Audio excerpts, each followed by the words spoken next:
Chapter 794, Infernal Valley. Chapter 794, Infernal Valley. Proofreader, Papatonks. SSS. In a pitch-black space, a golden flame raged. It grew and grew, taking the shape of a mile-long dragon, shedding some light to this dark place roar. A draconic roar came from the golden fire, and it looked below at the tiny humans. Only two of them, one stood there with utmost respect and a slight bow. Yilin.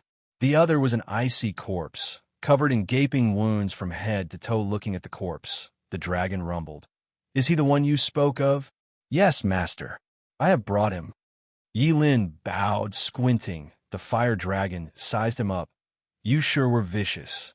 I only asked you to bring him and use the dragon breath pill if necessary to warn him, not to show up here with him beaten so bad there's not a breath in him. Is it revenge for last time? But if he's the one you told me, why did he get hurt so easily? And you're completely unharmed, unlike last time being carried here from the Double Dragon Gathering." "Master, am I so petty?" Yilin sighed. "I fought in the Double Dragon Gathering with my name as a sacred beast inheritor on the line. A loss is a loss. Why be so narrow-minded about it? Moreover, since I already lost once, I wouldn't have the heart to fight him again." The huge draconic eye shook.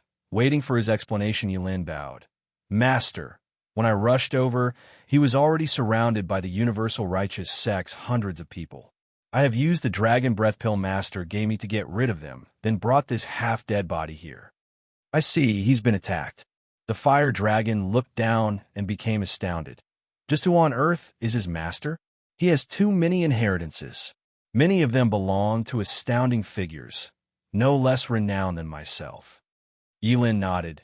"Yes, master, when I fought him, I also felt his inheritance was complex, not just from one person. But even against his chaotic and incomplete powers, I still lost. I have shame, master." "No.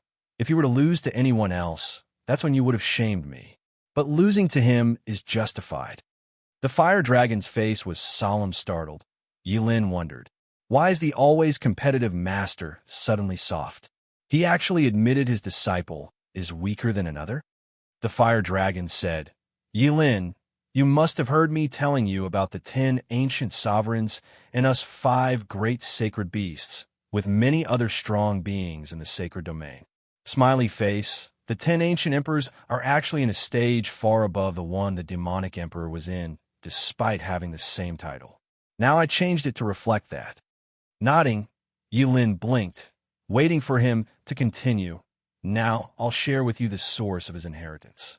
The draconic claw whistled in the air and pointed at Zhuo Fan's right arm. "This arm comes from Soaring Qilin, a part of a real sacred beast that was born from the primal chaos. It's on an entire different level from you, who has been transformed to be in between man and beast. If he had known how to use it, one fist would have been able to render you heavily wounded. At most, only 3 punches could you take on." SSS. Yilin gasped in shock, staring hard at that arm. He thought Zhuo Fan and he were the same, sacred beast inheritors, their bodies transformed by sacred beasts. But now he realized that he had a real sacred beast part on him. There was just no comparison. Yilin sighed, feeling down. However, how could a sacred beast simply give their body to humans? When the rejection happened, it would have taken his life. Can it be then that 9 Serenity's research was a success? Ignoring his disciple's glum look, the fire dragon frowned. "That settles it. He's 9 Serenity's successor. Only that old freak could resort to such twisted and outrageous methods." Yilin cried out, "The 3rd strongest of the 10 ancient sovereigns, 9 Serenity's sovereign. Yes, I noticed the peculiarity of his Yuan Qi in his Dantian and found it to be a blend of thousands of things. I once heard that 9 Serenities comprehended a skill that can vie with Heavenly Sovereign's Void Eye, compatible with any kind of constitution. Now that I see it, the cultivation method has indeed been passed down." The fire dragon nodded. "It's because of this that his body can hold so many different powers without clashing, especially the power of us, 5 great sacred beasts." Vaulting Kunping's chaos flame merged with the spirit, soaring Cheelant's almighty flesh. Thunder Phoenix's berserk purple lightning flooding his veins. All lay quiet. If it were anyone else, these three alone would have ended him if they clashed. What? Yilin was shocked. You're telling me he has three great sacred beast powers. He also sensed it while fighting Zhuo Fan, but hearing his master confirm it was still a shock one would already be immensely prideful for having one. Yet this guy up and had three of them. What kind of lucky bastard was he anyway? He would rather believe Zhuo Fan was just a sacred beast inheritor, with the other two coming from who knew where, but had to be given back. The other option was simply insane. Humph, three sacred beast powers? You still have no idea. The fire dragon mocked, moving a sharp claw to peel the eyelid off Zhuo Fan's right golden eye. Yilin, see here? Remember it, the divine eye of the void of the strongest in sacred domain, heavenly sovereign. He is also the one us sacred beasts could never defeat. Twitching, Yilin was overwhelmed. Heavenly sovereign's successor. Precisely. Flaring his snout, the fire dragon's eyes flashed with hatred. But for him to have heavenly sovereign skill, it must be that he's unrelated to him, instead getting the treasure Cheelan stole. Humph! Heavenly sovereign would be so pissed to know his precious skill got leaked. Haha. The fire dragon cackled, imagining the look of anger on heavenly sovereign's face. Yilin cried, three great sacred beasts, two sovereigns? That's 5 peak inheritance. Who the hell is he? It doesn't matter, for in the end, he's a really lucky winner. The fire dragon raised an eyebrow. Also, Yilin, I have something to tell you, but don't be jealous. He doesn't have just 5, but one more. The fire dragon pointed at Zhuo Fan's belly whoosh. A light flashed, and Blood Infant turned into a demonic sword. Under the immense heat of the flame and the fire dragon's might, the demonic sword shook, then returned back to Zhuo Fan's body. Yilin was stumped. Master, is that a sword? No, a spirit. The fire dragon said. There was a rumor about Patriarch Blood Demon I told you about. He was only in the saint stage, yet refined a blood infant that none in the sovereign stage dared to mess with. But after he died, his skill was lost. I never thought I'd meet it here. Added to a sacred weapon to become a sword spirit. Ha ha ha. The power Blood Infant has when reaching saint stage while using a sacred weapon will be unthinkable. I bet it can easily dispatch average sovereigns. The fire dragon laughed. His eyes pensive. Yilin looked at Zhuo Fan with a complicated look. 6 peak inheritances. Now, this is heaven's favorite. How can I compare to him when I only have one? Ah, hey him. Getting my inheritance is the highlight of anyone's life. And what's the use of having so many anyway? Unable to reach their peak will still get you beaten up. The fire dragon scolded. Yilin grinned. And if he does train them, well, the fire dragon sighed. Then he'll be unstoppable. Yilin stood there stunned, but then the fire dragon shook his head, which is impossible. The ultimate skills of sovereigns and the abilities of sacred beasts came about after millions of years. To master them all is just not feasible.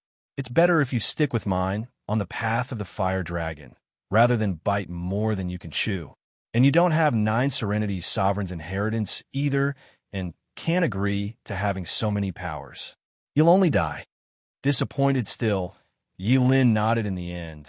Then he looked down on Zhuo Fan. Master, his body shows no sign of life, ruined. But his soul might be saved. Ha ha.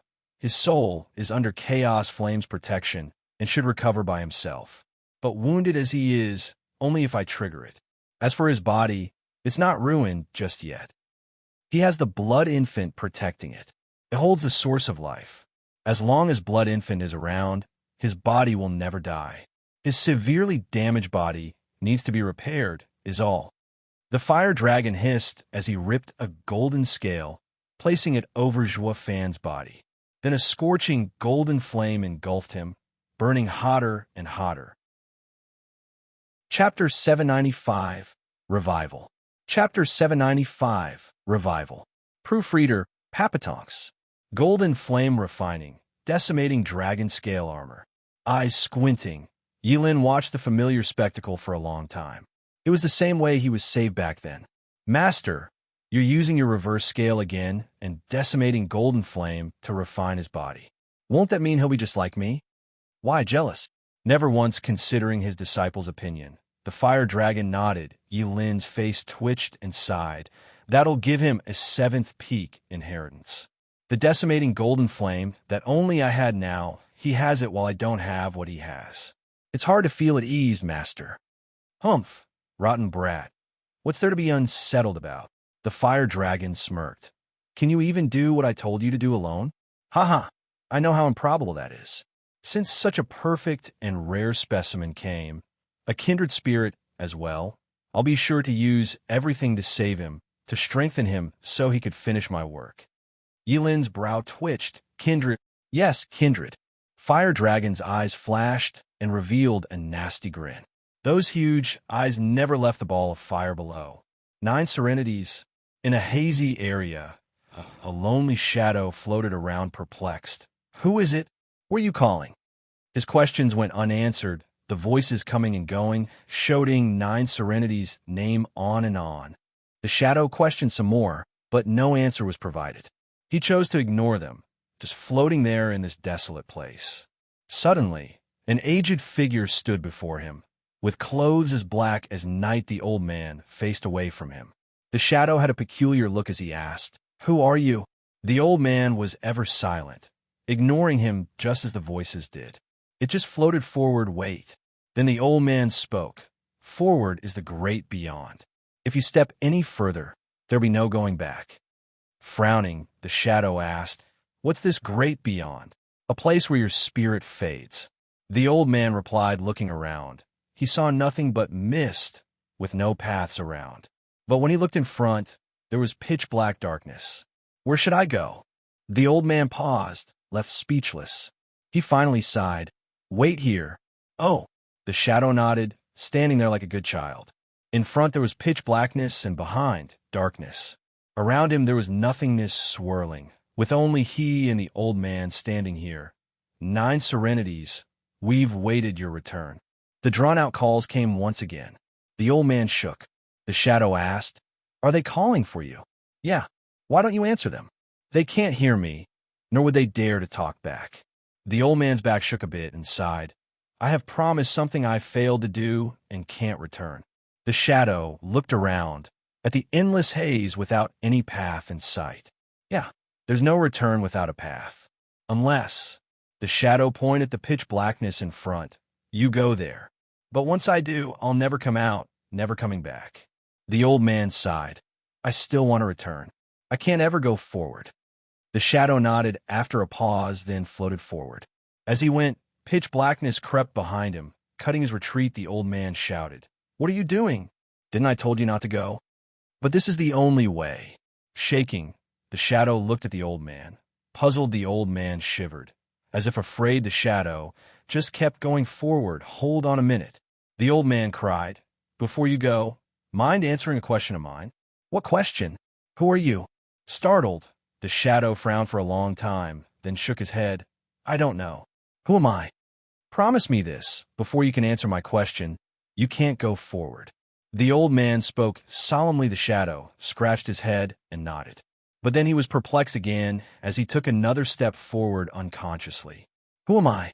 Who am I? I've let you all down. I can't go back." The old man sighed and shook all over. "My spirit is barely holding on. It's so weak I can't even remember my name. Ha! I want to go with him. Who am I?" The shadow passed by the old man and failed to notice that the old man was walking by his side, deeper into the abyss. Then, in this hazy world, a blinding light flashed. A huge ball of golden fire shone. It cast its light upon the shadow, revealing a very familiar face. As if by agreement, an azure flame ignited on his forehead, soon covering his entire body and turning him into a human-shaped azure fire. "Who am I?" The shadow's eyes were hazy as it muttered. But as the azure flame spread to his eyes, he woke up shouting, "I am Fan, demonic emperor Fan." Like a vow, the shout dispelled the abyss, making the ever-encroaching pitch blackness fade away. The darkness faded and gave way to glorious and vibrant light, Zhua Fan floated now towards the golden flames. But before he melded with them, he turned to look at the old man fading away from the light. "Who are you?" Zhua Fan shouted. The old man was no longer visible, but just as Zhua Fan was entering the golden flame, the old man's voice reached him. "We will meet again, on the edge of death, or when we achieve Tao. Haha." Boom!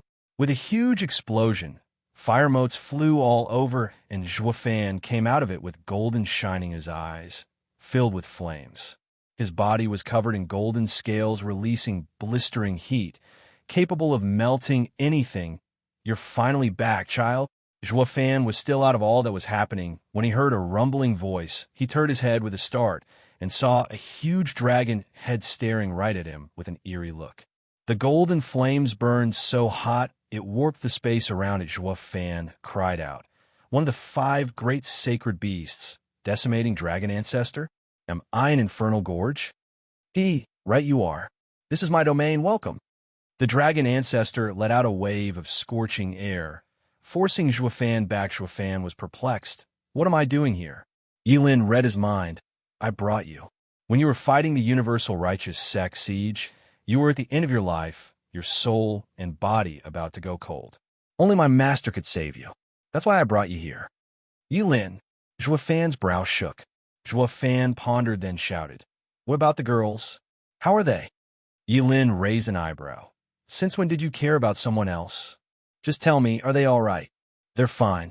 When I arrived, only you were fighting, blocking hundreds of men from Universal Righteous Sect. I did you a favor and killed them all. There should be no pursuers." "Good, that's good." Easing a breath he'd been holding, Zhua Fan was relieved. In his persistent determination to hold on for 3 days, his consciousness had faded at some point. One might have even ruled him dead. But he went on, hanging on to that last breath. That was what kept him fighting for so long. While he knew nothing of what was happening, nor if the girls got away, the decimating dragon ancestor asked curiously, "Child, are those people related to you?" Dragon ancestor, my wife is with them." Zhua Fan bowed, knowing how to clean up his act before such an almighty existence's answer made the dragon snort, flaring its nostrils. "Heed my warning. Break all ties with them. You're not even aware you sunk so deep because of them. If you really do care about your wife, stay away from her." "What?" Zhua Fan stood there dumbstruck. Chapter 796, 10 Sovereigns, 10 Paths. Chapter 796, 10 Sovereigns, 10 Paths. Proofreader, Papatonks. Glancing at the dumbstruck Zhua Fan, the dragon ancestor turned to Yilin.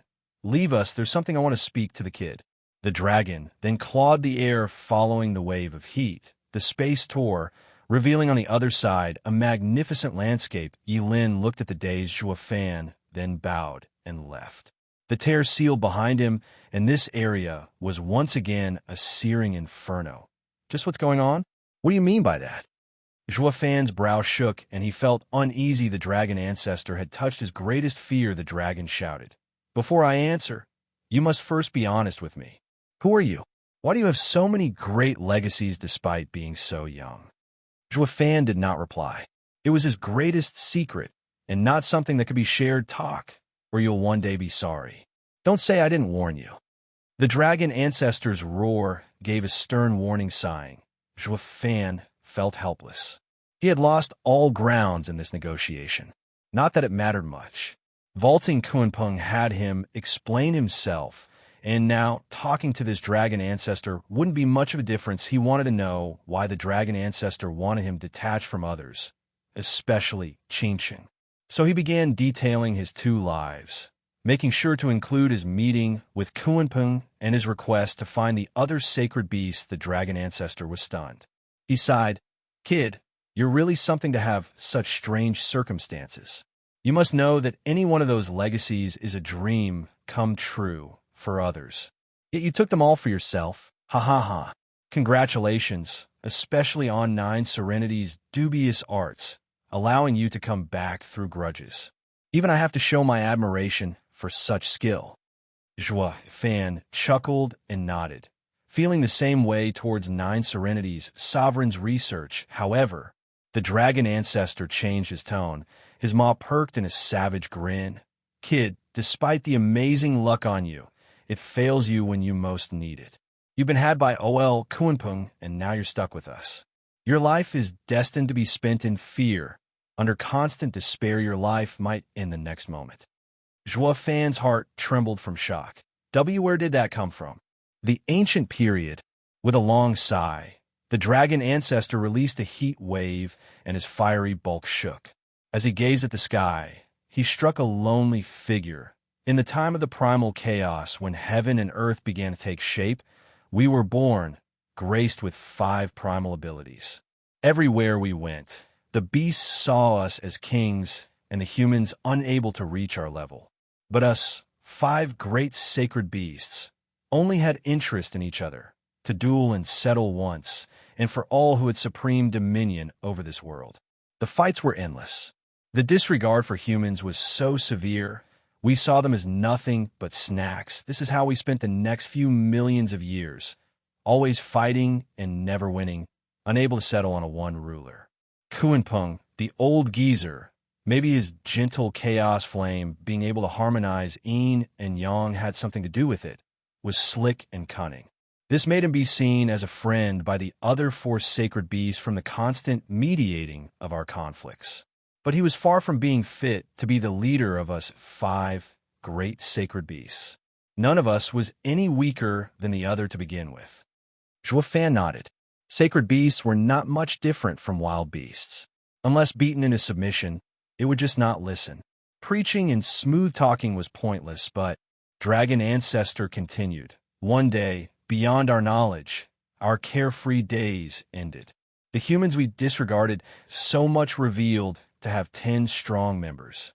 They had deep insights into workings of the world, creating remarkable arts that held the power to contend with our might, to the point the top 3 were able to beat us. These 10 later on became the 10 ancient sovereigns. Their power was called the 10 paths to heaven. They can break the world and seize all. Under their guidance, humanity began to comprehend the Tao, beginning to cultivate and grow stronger. Countless experts rose to prominence, while the supremacy of the sacred beasts upon the world began to wane. They were driven back to the forests and mountains. Only then did we realize that heaven was impartial. While our might was incredible, our intelligence was not. Be it sacred beasts or spiritual beasts, none could understand the heart's mysteries, blocking our advance. Humanity was weak, but was very sharp too, with the chance to rise to the top. Especially those 10. They have become the peak of this world's power. Dragon Ancestor sighed. By the way, kid, don't you have Patriarch Blood Demon's blood infant in you as well? That's borrowed power, something that will never get you to the top. Do you know why Patriarch Blood Demon was stuck in the Saint stage and the sovereigns avoided him? Isn't it because he was a show-off and ended up being killed before reaching the sovereign stage? Zhua Fan asked. Dragon Ancestor laughed at his answer, mocking, even you're giving credence to rumors, kid? An outstanding expert will treasure his life the higher he rises. With how cultivation takes ages to advance, who would show off? Knowing he was in the Saint stage, no matter how strong, he'd be suicidal going against a sovereign. Startled, Zhua Fan pondered a bit before nodding. True, if I were in Patriarch Blood Demon's stead, getting to the sovereign stage was a much better option than a flex. Then why? Dragon Ancestor spoke. The 10 paths to heaven are finite and all accounted for. For one to rise, another had to fall. This is why the Patriarch Blood Demon always lived on edge, challenging the sovereigns, which ended up being his downfall as well. As an ex-demonic emperor of the sacred domain, you should have a broader horizon. Haven't you ever noticed that all the arts and skills in the world have their roots going back to these 10 paths? Trembling, Zhua Fan was in a state of shock. That means... Precisely. Dragon Ancestor's eyes flashes. As long as the 10 sovereigns live, even if humanity cultivates, it will never reach higher. This is a world constant, its balance. It places a limit on the number of ultimate experts at one time to maintain it. The 10 paths to heaven are in balance. That's why one can only rise when another has fallen. Everything revolves around them. Stunned, Zhuofan clenched his fists in denial. Doesn't that mean that all cultivators are stuck in the same stage? Not necessarily. Dragon Ancestor shook his head. I already said, if one falls, another may rise. Humanity cultivates to comprehend the Tao to the point of reaching the peak and seeing the nature of the world. Only most cultivators' insight falls in line with the 10 paths, thus cutting off your future. But by gaining insight in a path outside of these 10, then you'll be a fully fledged sovereign in your own right. Then, as heaven wills it, with the rise of one, another has to fall. When Patriarch Blood Demon challenged the sovereigns, he did it in belief that his blood path was outside of theirs, a new path that allowed him to dethrone one of the 10 sovereigns. He was mistaken, unfortunate, as the demonic blood path fell under 9 Serenity's path. This bound him to the saint stage for the rest of his life. His blood infant was amazing, yes, but it was only a skill, while his cultivation could never reach the height of power the 10 sovereigns enjoyed. Zhuofan nodded. This explains why after years and years, there was no other sovereign appearing besides the 10 ancient sovereigns. The requirements are too high. Even if the 10 sovereigns weren't there, one must first comprehend their path to become its patriarch before rising into the sovereign stage. In a meritorious world such as this, hardly anyone had such qualifications. My master, Elder Yuan, has a high chance of comprehending the heart path. A shame his aptitude lacks, stunting his cultivation stage despite his deep insight. Zhuofan shook his head and sighed. The road to the sovereign stage is beyond difficult. Dragon Ancestor looked at him hard, then smiled. Ha, kid, you think that's hard? Wrong again. For us, the 5 great sacred beasts and the 10 sovereigns, the sovereign stage is in the past. What all of us really care about is that even in the sovereign stage, we're all nothing but the world's toys, under constant threat and unable to dominate the world in the truest sense. The 10 paths to heaven might look unflinching, but they aren't without dangers. They're at risk of being replaced. That is why we wanted to strive for a higher stage. This is what brought the next series of great events. It even included your fate. Trembling, Zhuofan's expression turned heavy as he frowned, waiting for the explanation. Chapter 797, Heavenly Sovereign's Prison. Chapter 797, Heavenly Sovereign's Prison. Proofreader, Papatonks. Humanity focuses on insight. To advance, they need to go through the stages. Sacred beasts rely on power and need to amass greater power to advance. This ended up being the root of the most terrible war of all time. Dragon Ancestor's eyes shone as he grit his fangs, showing his bloodlust. All humans search for a way to advance, with almost none succeeding. But 2 sovereigns and 1 beast had their own ideas. They were the strongest heavenly sovereign, the most devious 9 Serenities, and the most unscrupulous geezer Kunpeng. If not for him, Thunder Phoenix would have never had suffered so much at Heavenly Sovereign's insidious blow. Zhuofan's heart shook. Heavenly Sovereign hurt the Thunder Phoenix. How else do you think the purple lightning gold I came to be? Decimating Dragon Ancestor mocked. Each of these 3 had their own way of overcoming the sovereign stage. Heavenly Sovereign wanted to do it through the divine eye of the void that contained everything. By holding all the world offered, he'll become its supreme ruler. 9 Serenities Sovereign pondered that all things had the same source, the world's Tao. By wielding the world's power, wouldn't you have it all? Through their own understanding, each ruled. Zhuofan shook and nodded. This must be the source of the demon transformation art. A shame 9 Serenities Sovereign never got the chance to train it, having gone missing. As for Kunpeng, Dragon Ancestor grew angry, his burning claw swiping around. He actually wanted to steal our 4 great sacred beasts' power. By means of returning them to primal chaos, he would go beyond a sacred beast and reach the highest level. What? Combining 5 great sacred beast powers? Zhuofan was shocked. Thinking about it, he had considered it as well at some point. But he was not the first. Kunpeng came up with it in ancient times. If he hadn't combined four of them already, Zhuo Fan would have labeled Kunpeng as a madman. 5 extreme powers clashing into each other. It'd be a miracle if you were still around to tell the tale, but having gone through that preliminary process, he knew that the result would be beyond the 5 great sacred beasts' power, so much so. It was in another realm, while Kunpeng's intentions were dubious at best. This avenue showed promise.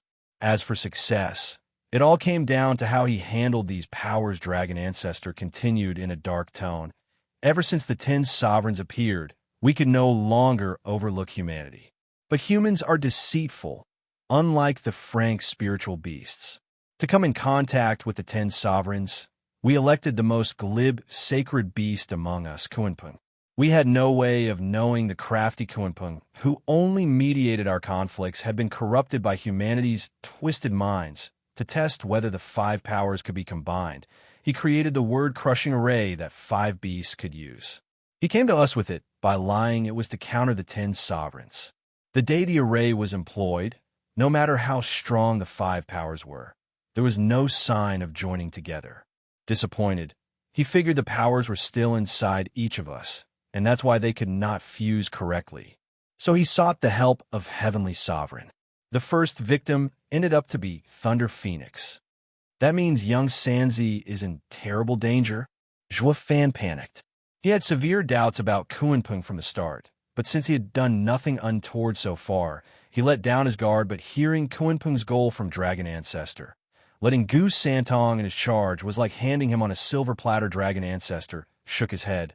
Worry not, the old coot won't touch the kid. He's still growing. All the powers in the world are in balance. A tiny Qilin won't put a dent in his appetite to begin with.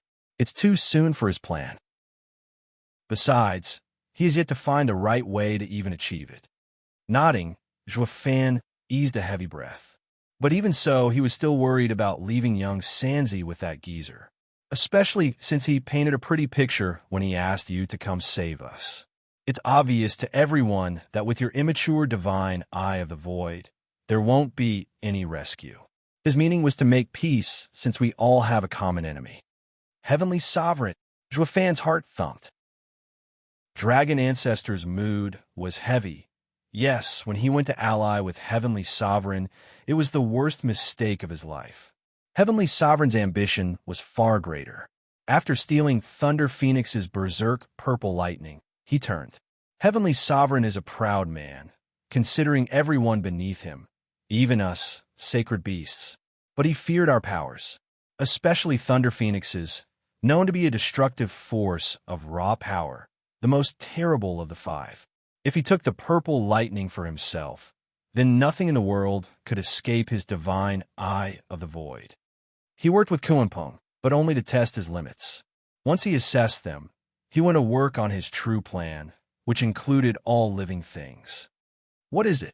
Zhuo Fan asked, even as his mind worked some guesses with a sneer. The Dragon Ancestor said, as an inheritor of the divine eye of the void, you still don't know its power? A new world, yes, creating an entirely new world and having everything move there to become its supreme ruler. Taking a deep breath, the Dragon Ancestor revealed a hint of fear.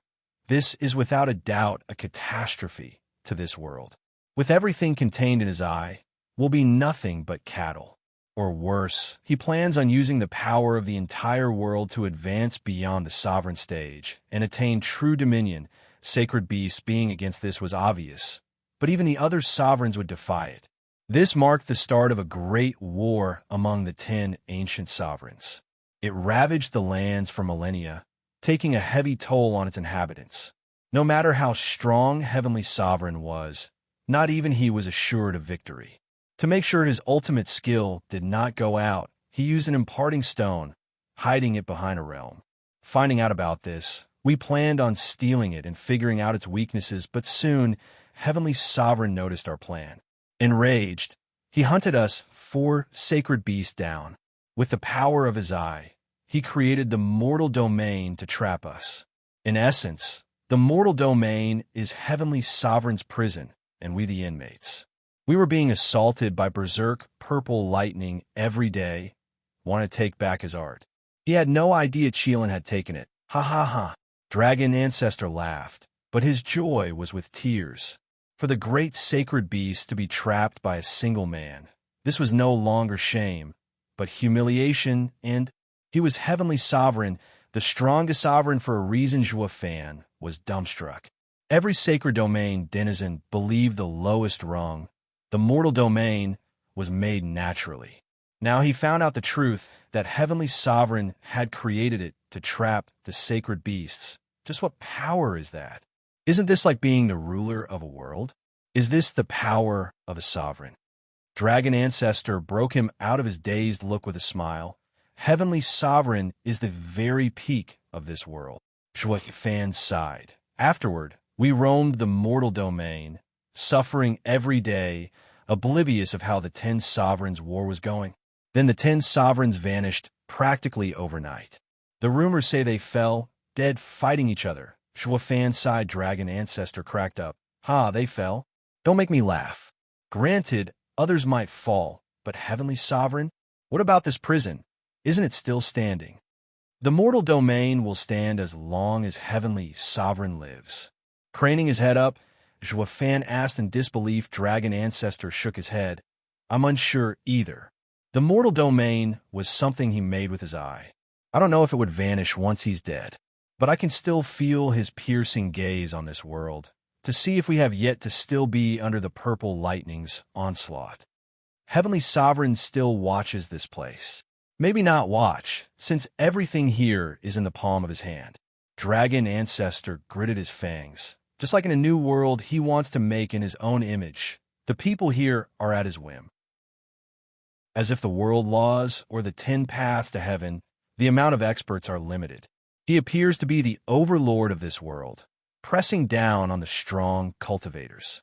Kid, you came from a sacred domain, but have you ever heard of anyone from the mortal domain reaching the sacred domain? Zhua Fan frowned. I have never thought about it like that. But the mortal domain's spiritual energy is thin and makes it hard for. A thought struck Zhua Fan. You mean, quite. Dragon Ancestor's voice was firm. In the mortal domain, heavenly sovereign's world, not only is cultivation suppressed, but no one is allowed to leave it. If there's a true outstanding genius that comes out, humph, heavenly sovereign's rage would bore down on him, snuffing him out. In the end, this place is a test for heavenly sovereign's new world. He is the lord over it, and we are merely the guinea pigs populating it. Chapter 798, Apocalyptic Thunderflame Eye. Chapter 798, Apocalyptic Thunderflame Eye. Proofreader, Papatonks. Zhua Fan was overwhelmed by what Dragon Ancestor declared, finding it very hard to believe it was true. That's simply godlike. It goes beyond what any expert can do. Humph! No god has the power to create world laws.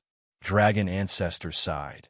But in the mortal domain, heavenly sovereign is tantamount to the creator, having everything in this world under his control. This is the greatest ability of the divine eye of the void, a new world. Zhua Fan stood there, dazed, unable to conceive the 10 ancient sovereigns could hold so much power, having never seen them before. Although from the Dragon Ancestor's words, he did no one. It was obvious the rest were no pushovers either. Dragon Ancestor, I see that you control this place as well. Zhua Fan looked around to the fiery place. There's no berserk purple lightning here, and Yi Lin can come and go whenever. Getting out of here should be easy for you. Are you perhaps stalling it out of fear of heavenly sovereign? The huge fiery head nodded. Yes, I'm not sure if the sovereigns have gone like you said, heavenly sovereign included. They might be just heavily wounded. But even so, he's still the master of the mortal domain. While disregarding feeble ants like you scurrying around, he will definitely look closer at us sacred beasts. Especially when he had made preparation in the mortal domain. Back then, he and Sword Sovereign had created 5 sacred weapons to guard the mortal domain. The moment they sense our energy, they would suck the 5 sacred minds dry, then come and kill us. And since this is the mortal domain, under divine eye of the void suppression, our power is severely weaker than in the sacred domain, and can't block them. Speaking of, you already got one to accept you. The mortal domain's 5 lands defending sacred weapons were made by Heavenly Sovereign and Sword Sovereign for you in mind. Zhua Fan, cried out dragon ancestor nodded. Among the 10 sovereigns, Sword Sovereign specialized in refining weapons, and also Heavenly Sovereign's confidant. While Heavenly Sovereign made this place, Sword Sovereign placed them many arrays. Even if we overcame years of purple lightning torture, we won't leave still. Those sacred weapons are our jailers. We have nowhere to run. I see. I was wondering why the divine eye of the void could resist the sacred weapon. It's because it won't fight what came from its master. Zhua Fan nodded as things began to fall into place. When he went to the sacred mine, he was attacked by the sacred weapon all because it sensed the Qilin energy on him, but then he frowned. What a vaulting Kunpeng. He's in no prison, able to go wherever in the mortal domain. Why isn't he afraid of Heavenly Sovereign? Is he still on Heavenly Sovereign's side? Not at all. To be honest, Heavenly Sovereign has no use for him any longer. Heavenly Sovereign wanted to capture him and force him to give up his techniques, but always failed. He failed? Showing off as the king of beasts in the all-beast mountain range. Zhua Fan with stunned dragon ancestor smiled. That's Heavenly Sovereign's only lapse. He is but a sovereign, no matter how powerful, and not the master of the real world to govern everything. Kid, you know as well that Kunpeng Geezer's chaos flame can harmonize yin and yang, able to blend the primal chaos power at the source of every being. He hides in the all-beast mountain range so that the beasts there mask his energy. Not even Heavenly Sovereign can find him like that, unless he comes out himself. With the beasts hiding him, he'd be no different from the other humans mingling about in the mortal domain. Moreover, Heavenly Sovereign would never think that having us imprisoned in these spaces, that old geezer long ago hid in the all-beast mountain range, still within the range of his prison. The safest place is also the most dangerous. I bet Heavenly Sovereign must be scouring this world for the coot, but won't ever find him. Zhua Fan nodded, now realizing the azure flame was so ingenious. Or maybe Kunpeng is so devious. Now I've explained to you all the ins and outs, and you should understand the world better. My warning should now be much clearer. Dragon Ancestor finished his sad story and returned back to the main topic. Shaking all over, Zhua Fan's eyes glazed over, still reluctant. You should know by now who Heavenly Sovereign is. He made the mortal domain, imprisoning us and using purple lightning to torture us. Why didn't he kill us? Isn't it to find his art and not get anyone to learn it? This just shows how much he cares for it. Staring at Zhua Fan, the Dragon Emperor spoke, which is obvious with how much of a threat someone stumbling upon the divine eye of the void would become. It's something he will not tolerate. If not for the crisis he was under when the other sovereigns attacked him, he would never make a record of his art to safeguard it. Zhua Fan shook and closed his eyes, his fist clenched. Dragon Ancestor sighed. Kid, you're the successor of the strongest sovereign. It's your fortune and curse. When Kunpeng pushed you to find Qilin, it was to get you on his side, but in the end it all came down to your greed, wanting that supreme treasure. Now you know the divine eye of the void, and that makes you Heavenly Sovereign's target. Your enemy is the strongest in the world that can take your life at any time. And you still want to involve your wife and friends into this danger? And what if I give it up? What if I destroy it? Zhua Fan shook and clenched his teeth. Dragon Ancestor shook his head. Kid, do you know what successor means? It's not just the skill, but the path. Divine Eye of the Void is Heavenly Sovereign's greatest skill. Containing within is his void path. As you train it, you'll gain insights and blend with the Tao. It seeps into your bones. It fills your soul. It will never leave you for as long as you live. What's the use ruining the skill? Heavenly Sovereign will still find you from your aura. Zhua Fan shook all over, feeling regret flooding his heart. His jaw was locked, so tight blood flowed. Just why did I train this skill? Kid, it seems you still don't want to give it up. But, Dragon Ancestor continued, if you don't let go, you're killing the others. You don't want them to suffer for your mistakes, but one day they'll die at Heavenly Sovereign's hand. The more you hang on to it, the more it slips away. Let go and it will come. Isn't enough to see them safe from afar. Zhuofan's eyes were filled with loss. He had been alone all his first life, but not anymore. But Providence played the biggest joke on him. To stop being alone, he had to walk alone. Ha ha ha. If fate exists, who planned this out for me? Toying with me to such extent. Zhuofan showed a self-deprecating smile, one filled with endless sorrow and malcontent at the world dragon ancestor used a sharp talon to pat his shoulder. Hey kid, don't go losing it over something so small. Heavenly Sovereign is strong, but not invincible. As long you follow my teachings, we, sacred beasts, will overcome him, and you will overcome this suffering as well. Before that, though, don't let trifles bog you down. Always follow my words above all else. As he finished, Zhuofan's body ignited in a golden flame. Then the azure flame appeared as well, along with the crackling of purple lightning and Qilint's red glow. 4 of the sacred beast powers came out. Even Dragon Ancestor had a pause. What just happened? Then a pitch-black energy came spread over Zhuofan, sucking in the 4 powers and slowly combining them. This is... With wide eyes, Dragon Ancestor shook from disbelief. Crack. With the crack of thunder, black flames exploded, and under decimating Dragon Ancestor's incredulous gaze, Zhuofan's body was covered in black flames with peals of black lightning flashing. Within a dreaded power was released, making even the decimating Dragon Ancestor shudder. Is this the form of our combined powers? Standing there, Dragon Ancestor muttered. But our powers come from the primal chaos, with life at its core. So why then do I feel total destruction when I sense this power? Even I'm feeling fear from it. Dragon Ancestor tapped the black flame with his claw. A bang went off, and he quickly took his claw back, looking close. The scales on the claw were erased. This can't be. Gasping, Dragon Ancestor looked at Zhuofan's black flame like it was a monster. Is this what Kunpeng was after? But this is no power to dominate, but to destroy. The black flame shrunk and entered Zhuofan. But when Zhuofan looked at the Dragon Ancestor, he jerked in fright.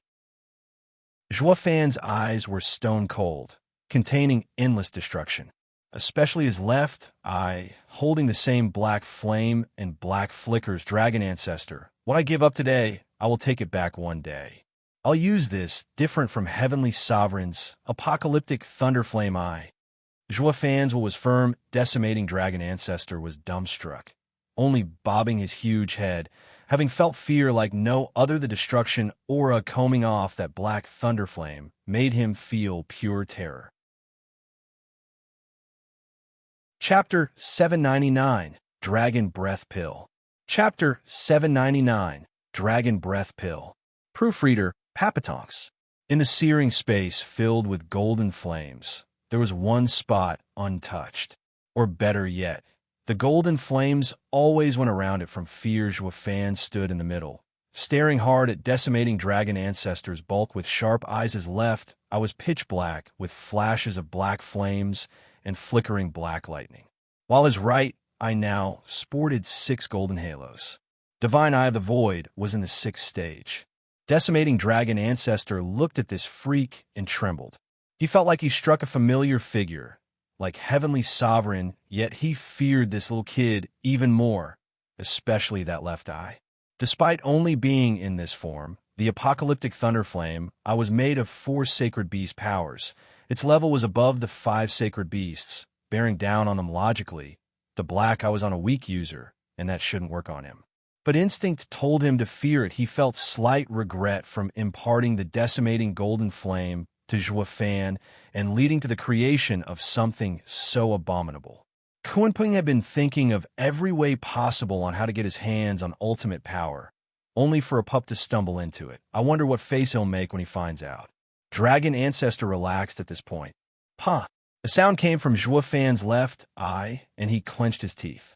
Holding his eye, when he took the hand away, the eye was back to normal, with blood seeping from it. What's wrong? Dragon Ancestor asked. Zhuofan shook his head. The immense loss he felt made him think of how to fight Heavenly Sovereign when the time came. Where normal methods were useless, then he recalled the dreaded thunder flame. The power that was always out of Kuanping's reach. His head felt hot, and the four sacred beast powers came out on an impulse, using demon transformation art to fuse them, just like when he fought Yulin. But after he succeeded, he noticed the thunder flame was truly abominable. His own body couldn't take the strain. He had no way of keeping it in his body, or it would eat him alive, so he thought of how to dispel it when it came undone by itself. The thunder flame was made of powers within himself. As these powers' source was him, it would be coming back and could ignite from a single spark. It was unlike in the Double Dragon Gathering, where it was only temporarily.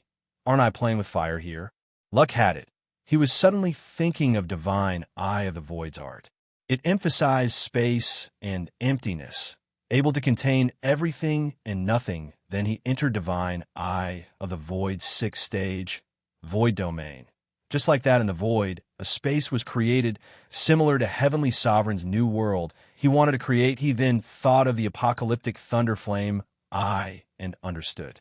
The Void Domain was inside his left eye and stored the thunder flame. Turning it into the apocalyptic thunder flame, it became clear to him why the Heavenly Sovereign would say that by understanding the Divine Eye of the Void, one could train in the purple lightning gold eye. This was the secret. While he learned the core art, accidents happened. The thunder flame rebelled on him. Hurting his left eye. Is the thunder flame too strong for Void Domain to hold, or just unstable? Am I missing the fifth sacred beast power? Is the thunder flame incomplete? Decimating Dragon Ancestor's eyes flashed and eased a breath. Thank God the thunder flame isn't complete, or the kid would have been more terrible than Heavenly Sovereign. Or we'd have been inviting a worse disaster to deal with the first, one of our own making too. Both were deep in thought, each to his own devices. When the wounded eye recovered, Zhuofan wiped the bloody tears and spoke in a heavy tone. Dragon Ancestor, you said that you have a way. What is it? What can you possibly do when you've been caught so easily? Humph, kid, don't look down on us so much. Dragon Ancestor grumbled. I might have simplified things, but Heavenly Sovereign paid a heavy price to get us deeply wounded. Maybe that's why he's been in hiding all this time after facing the other sovereigns. From how I see it, he should be hovering on the edge. I mean, it's been ages and there's no sight of him in the sacred domain or before us. Doesn't he want his art back? This is the only explanation. Zhuofan's heart shook. This dragon does have a good point. Since he ain't dead, yet hasn't recovered, that means he's stuck like that. Maybe he's really that wounded. That's why we must take this chance. Seeing recognition in Zhuofan's eyes, the Dragon Ancestor said, before Heavenly Sovereign comes back, we must break open the mortal domain and get ourselves out, then kill him while he's weak. There hasn't been a better time to take down the strongest man in the world. Dragon Ancestor's eyes flickered. Zhuofan looked up, then frowned. The mortal domain isn't something simple as an isolated space made by a barrier, but a world in itself, even if smaller. To break it won't be easy, without the power of a sovereign. Don't worry. I already have a plan. Dragon Ancestor laughed confidently. We'll use a recoiling array to attack with extreme power and break its seal on us. Then we, the sacred beasts, can simply walk out of hiding and no one can stop us. Brow shaking, Zhuofan said, recoil array? That's something I used in a town to deal with the demonic twerp's fog array. It's not hard, but to strike at something the size of mortal domain, it needs something huge and of immense power. The entire mortal domain's power. Dragon Ancestor's eyes flashed. The 5 lands of the mortal domain will each set up a recoil array. Their power will be enough to break it, crushing Heavenly Sovereign's world. What? Zhuofan shook as he cried out. With the entire lands as the basis, setting up a complete recoil array? Just how big would that make it? Aside from the obscene amount of resources needed, the 5 lands are still in conflict with each other. Who'd go along with your plan in setting up some crazy array? You make a fair point. That's the crux of the problem. Dragon Ancestor nodded. Before you become the lord of the mortal domain, setting it up will be impossible. The factions will fight you every step of the way. That's why I believed relying on Yi Lin alone was impossible. Luckily, there's you. Now that you're stuck with us and have the same enemy, we should be fighting alongside and unite our efforts. If we, sacred beasts, weren't stuck from coming out, enslaving humanity, to set the array would have been easier than coming to you. Zhuofan's face was hard, and then he nodded whoosh. Dragon Ancestor opened its maw and spewed out tremendous heat. Then, 3 huge, glittering golden balls came out. They were just like the golden ball Yi Lin used when he saved Zhuofan. Only thousands of times bigger, the 3 scorching light balls drifted before Zhuofan.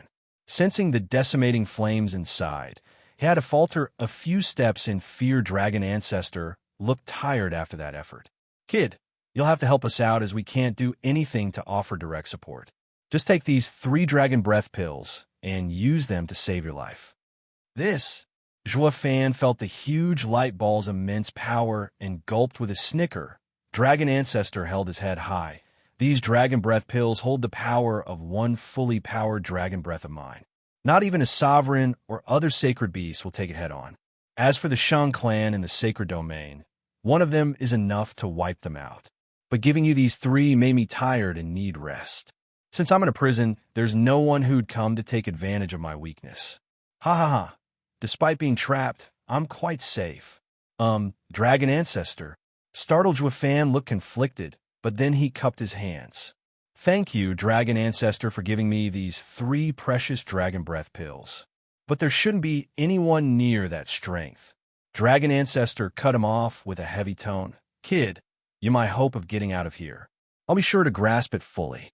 It might be the mortal domain, but it's hard to say you won't be stumbling into something outrageously hard. There's Kuanpeng and, other deviant freaks out there. If they come after you, it always pays to have a last resort. Shaking all over, Zhuofan pondered and bowed in gratitude. I am immensely grateful, Dragon Ancestor. Chapter 800, Qiaoer's Transformation. Chapter 800, Qiaoer's Transformation. Proofreader, Papatonks. With a wave of the hand and a flash of light, the 3 terrifying golden spheres were stashed away in Zhuofan's ring. Zhuofan's eyes flashed. Dragon Ancestor's dragon breath pills were enough to kill anything beneath Sovereign Stage.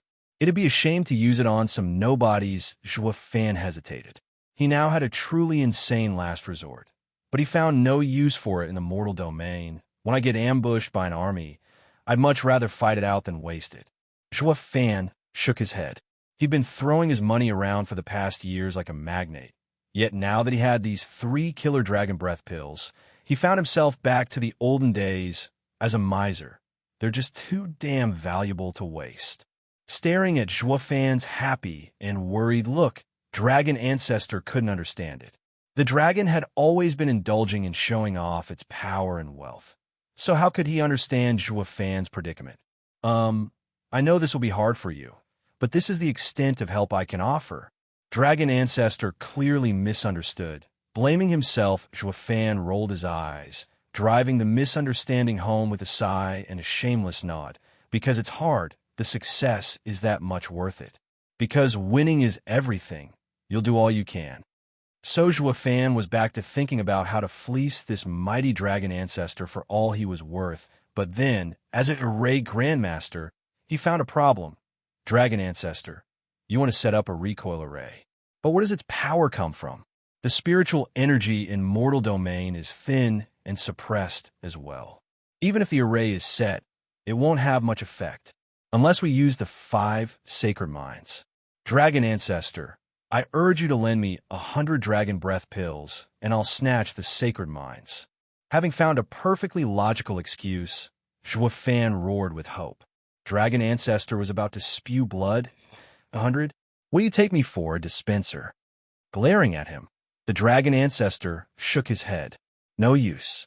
Ignoring the fact the 5 minds have sword sovereigns arrays to block their mining and lower the sacred weapon's power in killing us when needed, even if we had them by some miracle, it won't be enough to break this barrier. This is a world in itself, even if a bit smaller than the sacred domain.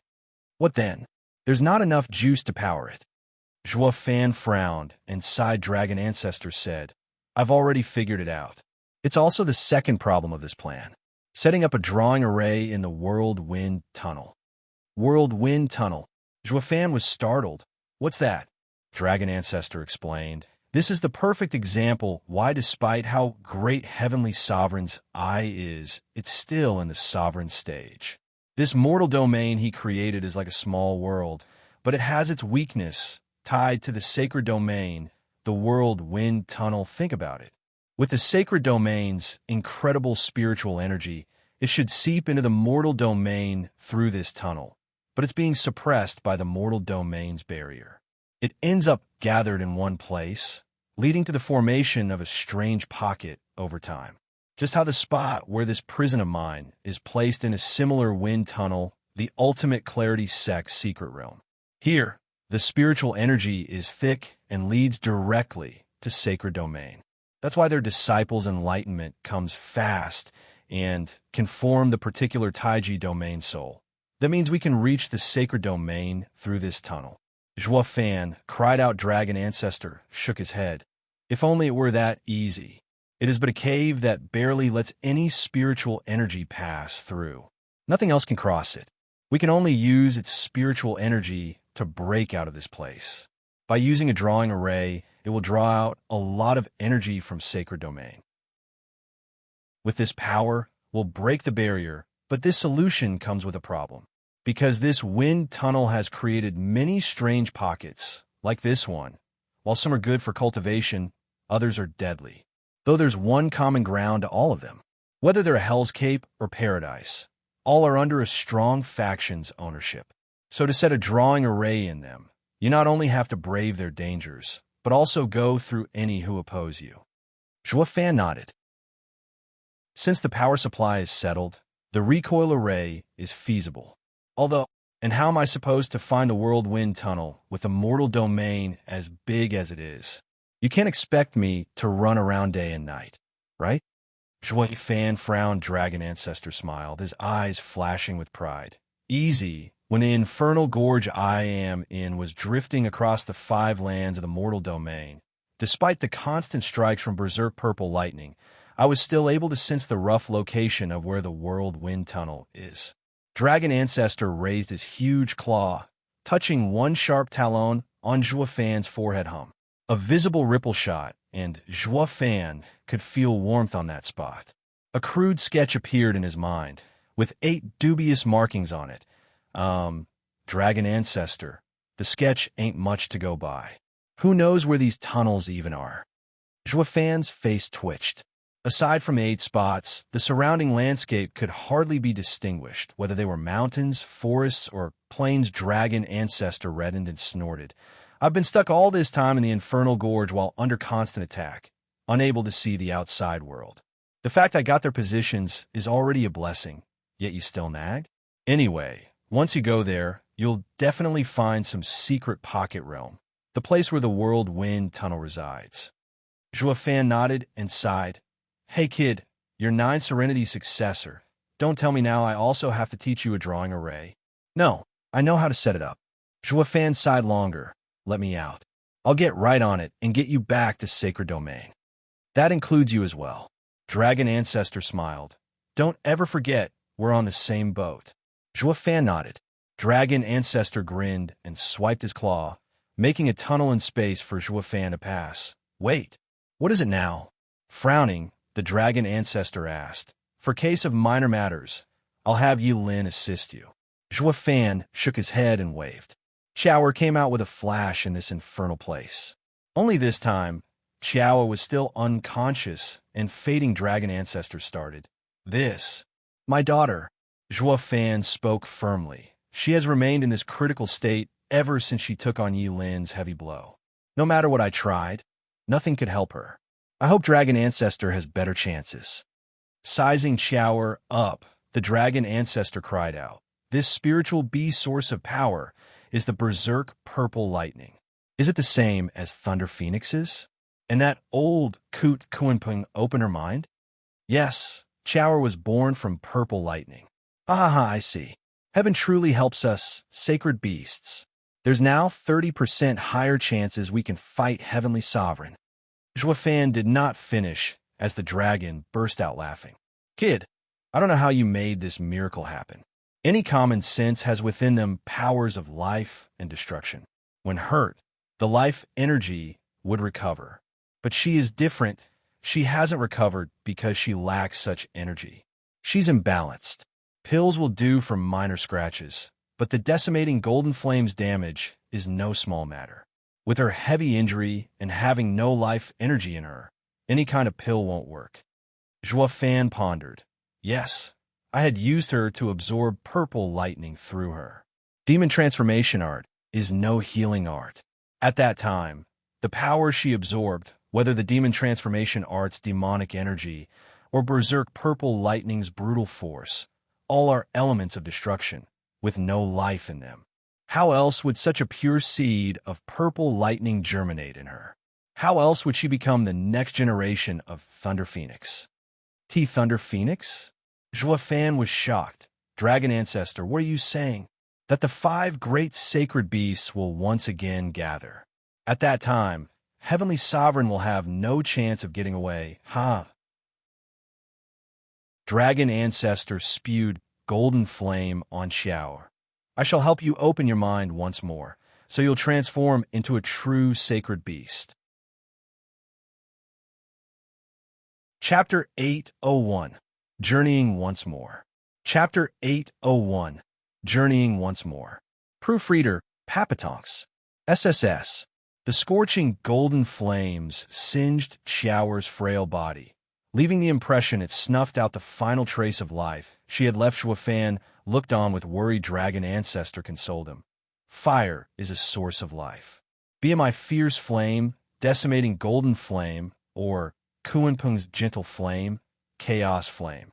Only gentle flame is good for alchemy and the soul, while the fierce flame is for refining weapons and the body. Letting the golden flame enter her body won't just remake her body, but open her mind further, setting her on the path of a real sacred beast. Further, precisely, Dragon Ancestor said, fire is the source of life and knowledge. Kunpeng's azure flame helped open her first mind, to speak and cultivate, to overcome the shackles of a spiritual beast as it grows stronger and stronger. My golden flames take it a step further, giving her the body of a sacred beast capable of transformation. What a true sacred beast can do.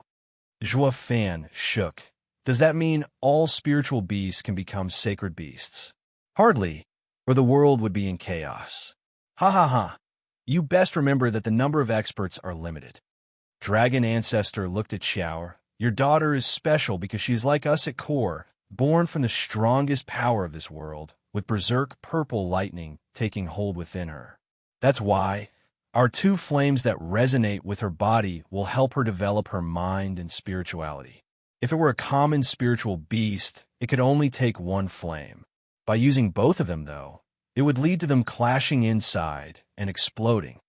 Zhuofan nodded, recalling the 3-headed crow at Kunpeng's side. His aide had received Kunpeng's azure flame, but would never become a sacred beast because at core, its body did not have any of the 5 powers. Zhuofan could not help but smile at Dragon Ancestor. What about me? Don't I have both of your flames? A freak 9 serenities sovereign created? Beat it. Dragon Ancestor's face twitched and grumbled. Zhuofan's weird constitution made him jealous, actually. Who wouldn't want a body that could hold 4 of sacred beast powers and fuse them into an unheard of power? Even he had to admit it. Zhuofan smiled. Looking smug, everything was connected. That was the core belief behind demon transformation art. Everything could be transformed for the user's use. It was truly obscene. Sacred beasts can't train in human cultivation methods, or he'd long have stolen it. Kunpeng especially, if he knew demon transformation art was the way to combine sacred beast powers, he'd have acted on the spot home. Zhuofan was startled awake and watched Xiao being covered by azure flames with the searing golden flames on top. Azure flame and golden flame overlapped and combined, forming a savage tornado. Lifting Xiao up in the air, Zhuofan was baffled while Dragon Ancestor was calmer than ever. Boom. After the explosion, purple lightning burst forth, erasing the fire tornado. What followed was a flood of lightning everywhere, surrounding an 8-year-old girl with long purple hair and a purple robe. She was the most adorable creature, with her pink cheeks, bright eyes, and white teeth. Fan was startled. Dragon Ancestor laughed. Haha, the transformation is complete. With some training, this child will be the next Thunder Phoenix. Adding Qilin's son as well, the 5 great sacred beasts will once more gather. Dragon Ancestor, is she my daughter? Of course, father. Fan blinked dumbstruck. The girl floated down, as the purple lightning crackled around.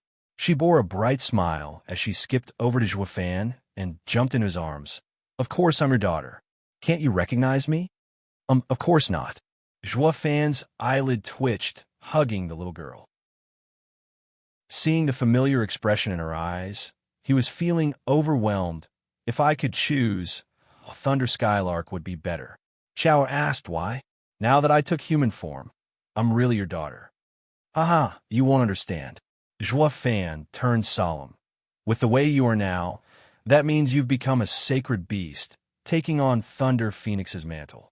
That means you'll become a target for Heavenly Sovereign. Then, you might even die.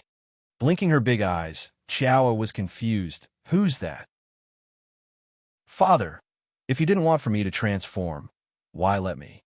I had no choice. Sighing, Fan glanced at Dragon Ancestor. It wasn't my decision to make. Smiling, the Dragon Ancestor nodded. Yes, I'd have it even if you refused. We need strength right now. Only with all 5 great sacred beasts will we have the greatest power. Alone, we're no match for Heavenly Sovereign. Fan knew this, but was still conflicted. Leave the 2nd generation in my care for now. I'll make sure to unearth all her potential. Dragon Ancestor continued. His tone was irreproachable. Fan nodded, but Xiao wouldn't have it, hugging his neck and whining. No, I want to go with father. No matter how amazing this kid is, he's just a human and has no idea of the true might of the glorious Thunder Phoenix. However, the Dragon Ancestor's tone was firm. Your mind might be sharp right now and can even understand Berserk Purple Lightning's usage, but that's too slow. By training with me, you'll soon know all of Thunder Phoenix's skills. You'll go home with him later on, but now you must stay with me to make sure you don't stray. Fan acknowledged this as well. Yes, since you're meant to enter this storm, the best way is for you to get stronger. I can't teach you. Staying with Dragon Ancestor is better. Fan placed Xiao down, then turned around without hesitation. Dragon Ancestor, open the door and let me out. Sure. Dragon Ancestor clawed, and a tunnel formed to the beautiful world outside. Kid, you're a man of ambition, knowing what must be done and not hesitating. Father, seeing him go, Xiao's voice trembled. I've never left your side since I was born. Fan halted, struck by a pang of guilt, but he settled his heart. Leaving without looking back, he knew from the moment Dragon Ancestor saw Xiao that he would want her to improve and make this simple Thunder Skylark enter the deadliest battle as her father. Fan had to do the best he could to give her the highest chance at survival. Father. As the door faded, Xiao cried out after him, with tears of abandonment flowing down her cheeks. But Fan not once looked back till the end. When the door closed, Xiao's cries were cut off, and Fan sighed. His eyes closed to regain his calm, then walked forward with purpose. Heavenly Sovereign, the greatest threat, was bearing down on him. No one could help him, and he couldn't help anyone either. All he could do was give his all to not get those he cared dragged down into this. The rest of his life was bound to be filled with solitude. He could only use the 5 great sacred beasts, stuck with the same misfortune. Whoosh. Fan barely took a step, and Yilin appeared. Looking hesitant, Fan simply brushed his shoulder as he walked on with a cold look. Hold on. Yilin finally spoke, halting. Fan asked, what? Master must have told you about everything. Yilin scratched his head. Our goal is the same. To help Master, we'll have to cooperate. As for the 8 world wind tunnels, I've already placed the drawing array in this secret realm. The others will be harder, even the ones in Western lands. We are, after all, disciples in the Western lands. Are you done? I'm leaving. Zhua Fan spoke coldly. Yulin started. Wait. Master asked that we set the recoil array together. I don't need you. Zhua Fan cut him off. You just stay being a Western Land's disciple. I could do it on my own. Also, you saved my life, and I'll definitely repay you. Shaking all over, Yulin watched Zhua Fan go. He set his jaw and shouted, Brother! Startled, Zhua Fan finally paused his step, looking at him oddly. What did you call me? Elder brother. Yulin hesitated with a lowered head. Sacred beasts have rules, making the Winter King. Since I lost to you, you're the elder brother. Zhua Fan turned around and resumed leaving. That is a beast's rule. We are men. Anyway, I'll return the favor for what you did. There's nothing else between us. Elder brother, it doesn't matter. Since I lost, I see you as king. Zhua Fan never stopped walking. Also, senior brother sent a jade slip. Miss Chu is fine. They all think you're dead. Double Dragon Manor is rushing me to come back and report. Elder brother, come with me, or would you like me to send her a message? Trembling, Zhua Fan stopped again, then left faster. No, just say, I'm dead. Chapter 802, Chuanrong Capital. Chapter 802, Chuanrong Capital. Proofreader, Papatonks. Come get your furs. The finest 4th-level spiritual beast furs you can find. Iron, black iron, anything you need to make the sharpest spiritual weapons. Get your herbs right here. For miracle 3rd-grade cures. The market was packed with peddlers shouting out their wares. They got swallowed in the tide of noisy people coming and going, haggling and bickering, always fighting for a profit among this sea of people. One lone figure seemed to drift through it, his black cloak fluttering in the wind. When he looked up, his cold face contrasted with the bustling scene. Looking around, he found people with long noses, big eyes, and foreign faces unlike anyone he saw in Tianyu. Zhua Fan lowered his head again and milled through the crowd, and out of here down here, in the capital of Chuanrong Empire, he was the foreigner like a nimble cat. Zhua Fan's trace was gone without anyone taking notice. Zhua Fan took a deep breath and floated through the bustling street like a ghost. Ever since he left Ultimate Clarity Sect, Zhua Fan knew the danger he was in, fated to go in this world alone. But after giving it some thought, he still could not help but want to see them again. Elder Yuan, Luo clan, and, never mind, Qing Cheng. He feared he'd never leave if he saw her. This was a kind of silent goodbye. He would be facing Heavenly Sovereign by himself. It was so convenient. There was a World Wind Tunnel from Dragon Ancestor sketch on his way. Since he was passing through, might as well leave a drawing array behind, but the Dragon Ancestors map was a dubious sketch, a true amateur painter. He might as well know only the 8 locations of the tunnels, and that was pretty much it. At least he knew the rough location, with nothing to go on as to its exact spot. Best keep an ear out while I'm here. Zhua Fan halted his steps with a grin. Next to him was a rowdy restaurant. When it came to listening, this place was the best location. With World Wind Tunnel's gathered spiritual energy, it's bound to cause some strange occurrences that people can't miss. A native is sure to know more. Zhua Fan looked up as he walked up to it, finding that it was made up of 8 3-meter-big rocks. Chuanrong are so crude, even their culture shows it. From the gate to their homes, nothing here inspires grandeur. Taking the capital's gate, for instance, it was twice as tall as that of Tianyu, but not as polished. The capital of Tianyu was a work of art, filled with beauty and refinement. Every corner was thought out, every nook and cranny used, while the Chuanrong capital only looked huge. Size was good, sure, but the rocks used in the buildings were uneven, as if made up at random. Maybe this was how their culture, one based on power and disregarding the details. As they associated themselves with spiritual beasts every day of the week for years and years, their belief in power would only be strengthened.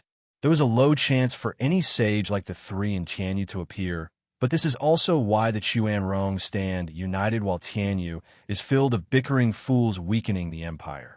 This aspect alone would paint the barren Chuanrong nation as stronger than Tianyu. Heaven really is amazing to create such wonderful discrepancies. Weak yet strong. Zhua Fan smiled as he walked and the waiter spotted him and waved. Will you be dining or staying? We have a quiet room, but it's a bit on the expensive side. No need, I'll stay in the hall. Fan shook his head and took a random seat at a table. The waiter lowered his head and saw that the cloak hid Fan's features. Guest, you're a foreigner? Yeah. Then where do you? Fan eyed him. What? Do I have to explain myself to stay here? No, it's just that there are hostilities recently and foreigners have to report. The waiter was put on the spot, sighing. Fan ignored him. He didn't give much thought to a lower three sect protecting some third-rate empire. Ever since the dragon ancestor used the golden flame to remake his body, his cultivation reached the 8th layer of radiant stage.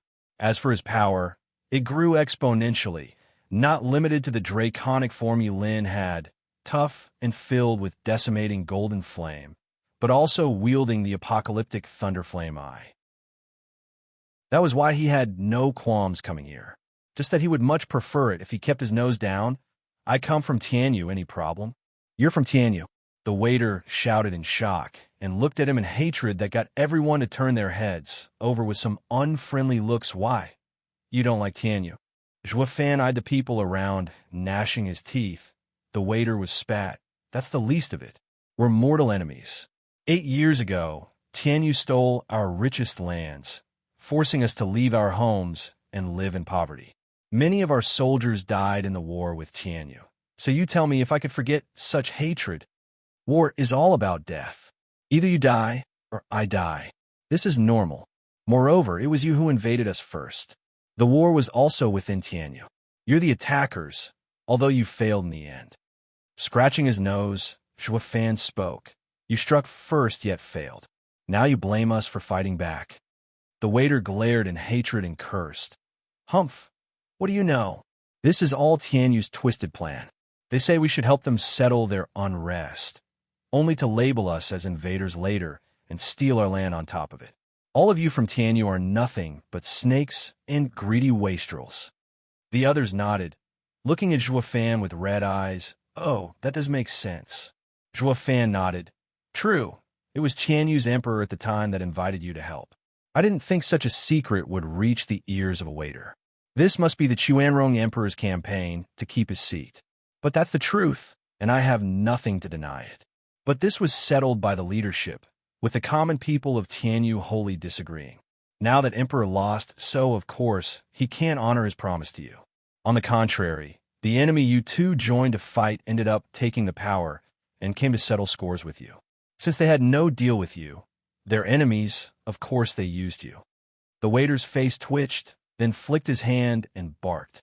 Who cares? All we know is that anyone from Tianyu worked to cheat us. No. Tianyu has many factions. If you side with one, the others are bound to become your enemies. Losing in the end means you bet on the wrong horse. This isn't a matter of Tianyu people's character. For them, you look like the aides of their enemies who came to kill them. Fan waved his hand. The only one to blame is your emperor and his faulty reasoning, involving himself in another empire's matter before understanding its workings. Also, with feeble soldiers, it's best to stay home and defend it, then invade and incite things. Shut your pie hole. The waiter had had enough, shaking from anger. Our emperor is the best in the world. After we lost our lands, he still made sure to settle us in the capital. Our commander is the best in the world, kind to his men and undefeated. Fan mocked with a raised eyebrow. The best emperor? Ha ha ha. He lost your land, and you call him that after giving you some crumbs? Isn't that his duty to begin with? If he didn't even do that, he'd be failing as an emperor, the best commander. Tuoba Taizhan ain't a bad old coot, but undefeated is a bit of a stretch at this point. At least in Tianyu, he lost all the way. How else would you end up without a home? Why, you little? Fan's sharp mockery cut deep. The waiter and the others around were fuming mad. In the end, the waiter roared. You dare slander our emperor and commander? You won't leave this place alive? Man of Tianyu, we'll kill you. Everyone stood up and unleashed their bloodlust on Fan as they came charging. Fan had nothing better to do than yawn. A few profound heaven experts among a bunch of bone-tempering cultivators. What can nobodies like you do against a Radiant Stage expert in the 8th layer? Wait, Radiant Stage? Eyes wide, they all looked dumbstruck. We were too impulsive and got caught up in the flow. Chapter 803, Asking Around. Chapter 803, Asking Around. Proofreader, Papatonks. The silence was deafening. Everyone here looked at each other, then at Joafan with a dumb look. Though neither budged an inch, the waiter was sweating now, shaking like a leaf next to Joafan and on the verge of tears. What's wrong with me? The least I could do was check his level before I let anger take me. Only now he saw that his bone-tempering cultivation wasn't enough to see through him. This was an obvious sign the other's level was way higher. The people in the restaurant sized Joafan up, then lamented their fates. We can't tell anything. We can't even touch him as we are. They all stood stiff in the same spot, while Joafan snickered. What's the hold-up? Didn't you want to kill me? No, no, no. Everyone shook their heads. Passers-bys like them would never reach his level. They'd just be mowed down if they attacked. Now Joafan shook his head. I was wondering why the Chuanrong Emperor would be so impulsive as to step into Tianyu's unrest. Now I see Chuanrong are all brawn, attacking before even looking. It might sound like bravery, even heroism, but it's just a fancy way of calling someone an idiot. Before you start attacking, you should start flexing that thing you have for a head. Well, I guess you lost those hundreds of miles fair and square, huh? Joafan's mockery made everyone's faces turn red. Joafan started off with defending himself, but now he was openly disregarding their emperor and their entire people. It made the Chuanrong so angry and filled with hatred, though not enough to attack. Not when Joafan had the biggest fist around. Seeing them all so tense, Joafan smiled, though no longer toyed with them, since he had no intention of quarreling with the common folk. Since you guys won't do nothing, I'll attack. The waiter shouted, scared to death. A Radiant Stage cultivator could kill them with a thought. They'd be slaughtered. The others panicked and fell to their knees, begging for their lives. Rolling his eyes, Joafan huffed. Who'd kill you? You're not even worth it. I was going to say that since you won't start anything, I'll ask some questions, and then you can just scram. Oh, just questions. Who the hell jumped the gun and said he'll attack? They relaxed at once, but then they recalled their panic and shameful act, looking for the instigator. Shit, that scared me to death. All eyes glared at the waiter. He lowered his head with resentment. Can you blame me? How would I know this guy is against the norms? Shouldn't it be if we don't attack, he will? Ignoring their approaching looks, Joafan said, Waiter, I'll ask you first. What were those fights you were talking about? With who? You don't know. The waiter was stunned. Joafan rolled his eyes and cursed. Why else am I asking you? Yeah, Senior asked you a question and you're quibbling. Hurry up and answer before Senior gets impatient. Waiter, cut the crap and answer. Everyone in the restaurant began to curse at him and make him feel glum. Damn these fools, switching sides at the drop of a hat. They were patriots a second ago alongside me. Now they're this Tianyu guy's loyal dogs. Since you can't mess with a Radiant Stage cultivator, you take it out on a waiter? Joafan frowned and glared at them to quiet down. The waiter bowed. Sir, we're at war with Tianyu. Since you're from Tianyu, I thought you knew. They're fighting again? Why? For how long? Around a month. The rumor is His Majesty received the full support from the Guardian sect, vowing to get our land back. The waiter sighed, and His Majesty wanted to make up for his mistake 8 years ago, so there's been a martial law in place at the borders to prevent any Tianyu spies from coming in. That's why when Sir... The patriotic waiter forgot who he was talking to, forgetting he was giving a strong guy from Tianyu a report, so he sewed his mouth shut. Something had to be wrong with his head to talk when he was aware of the situation. He may be... Don't worry, I'm no spy. Joafan smiled. Have you ever seen a spy exposing himself like me? Besides, it's common knowledge what you told me so far. I've been away from Tianyu for so many years and want to return. I couldn't know these things. The waiter sighed, relieved. I haven't sold my country. Joafan pondered carefully. There's a serious problem here. I saw the Luo clan's power, and Chuanrong didn't have the strength to invade Tianyu. Also, Beast Taming Sect is offering full support. Humph, It is only one sect while the other has 3 helping it. Unless something fishy is going on here. Did the higher powers reach some debased deal? What are you talking about, sir? The waiter asked, puzzled. Zhuo Fan waved his hand. Nothing. It doesn't involve you anyway. Chuanrong won't win in any case. There's still something I want to know. Ha ha ha. Do you guys have some wonderful scenery around of immense beauty? Scenery. The waiter was stumped, the people puzzled. He shook his head. Sir, Chuanrong isn't like Tianyu, with rich lands and great sceneries. We're barren. So where can there be such a place here? If you want to enjoy some places, you're better off going to Tianyu. They have far better sceneries. Then what about Harsh Mountains, which is the most treacherous area, the place where livestock vanishes the most? Zhuo Fan squinted where the wind tunnel gathered spiritual energy. It did not mean paradise would always form. It might not be unlike the local areas, making it truly a danger zone. The waiter was still looking lost. Sir, where have you heard this? We're barren, but not in hell with a poison land. Wouldn't we have died off by now? Frowning, Zhuo Fan pondered. Were the OL dragon's senses out of whack when he made the sketch? There's no sign of the wind tunnel here. That would mean all the other spots were wrong as well. How am I supposed to find 8 wind tunnels on these huge lands? Zhuo Fan was worried. The waiter and the rest did not make a peep. Afraid he would kill them, everyone waited there for his words. Where's the owner? In this tense mood, heads turned as loud footsteps were heard coming into the locale. 2 built men in lavish clothes walked forward, their strong physique clearly making them out to be at peak profound heaven stage. The 6th prince has booked this place. All of you are to leave.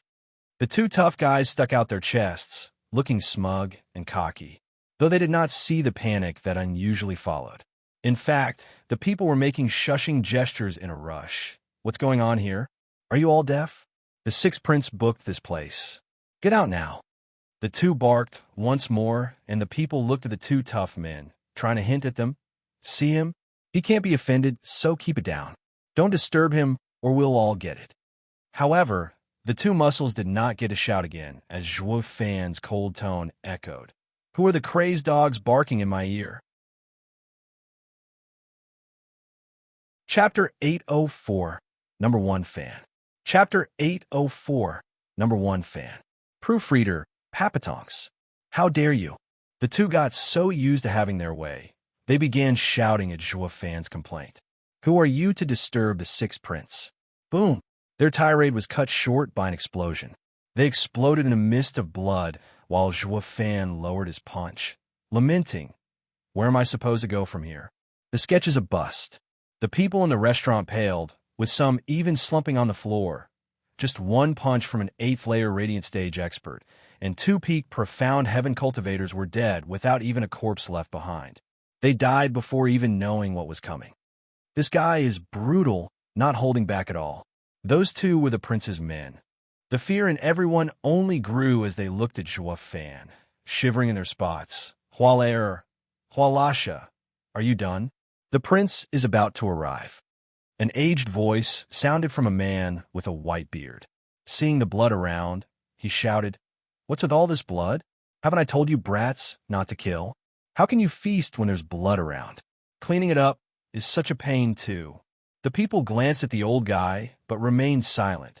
He must think the blood comes from us. If only he knew they were his own 2 men. The old man walked inside as he shouted, Hualasha, get out here right now, ugh. The old man bore a weird look. Why are there so many people around? 6th prince is about to arrive. The others gave him a pitiful look, then waited for Zhuo Fan to make his move. What's a prince against an 8th layer radiant stage cultivator? If we take a single step without his permission, we might just end up like those 2. Zhuo Fan was frowning and pondering what to do. The sketch lost its value, and he was now stuck. He was so distracted, he did not notice the eerie mood in the restaurant. Sir. The old man wasn't as impulsive as the late 2. Noticing where all eyes were looking, he grew stiff as he sized Zhuo Fan up. Oh crap, an 8th layer radiant stage expert. He was only in the 4th layer, and the prince's household had no such expert either. That was the reason behind his bow and address. Zhuo Fan was still vexed with his problem to pay him any mind. The old man turned to the waiter. "Who is this, sir?" The waiter shook his head. The old man looked around and got the same answer from the rest, sighing. The old man asked, "Where are the two tough men that came in?" "You're stepping on them." The waiter pointed at the blood. The old man shook and looked at all the red on the floor, then at the stumped Joafan in realization. The two's brash attitudes must have irked this man, and they ended up like this. This was bad. Messing with such a strong expert was anything but good. I have to settle it now. But he shows complete disregard to me, who is 4 layers beneath him. Since there's nothing I can do, I'll get help. The old man tiptoed 2 steps back, then ran like hell. The people were stunned. And you call yourself a man in 6 princes' service? Mere thugs that scare the weak ones and flee from anyone strong. Only Joafan was still lost in his thoughts, not registering this event. Whoosh! For powerful energies came into the restaurant moments later and forced the guests to falter back for elders enter, with one of them being the same guy from before. But the leader was a blond man with sharp eyes and far stronger. The people in the restaurant knew then and there that this guy was a true expert. Many who met his eyes felt dizzy and in shock. With these force so powerful, are they planning to take on the Tianyu expert? That will mean a brutal battle. Won't that end with us as collateral? The people were restless now, praying to anyone out there not to get dragged into this mess. It was beyond their expectations when they saw the blonde elder bowing before Joafan.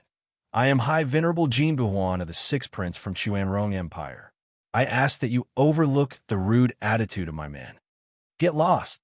Seeing as the strongest, Jin Buhuan was only 1 layer lower than him. Joafan couldn't care less. Stunned, Jin Buhuan felt awkward. Then his mood sank. He might be slightly weaker, but to get no respect at all. He had more men as well. If a fight broke out, it might even go in their favor.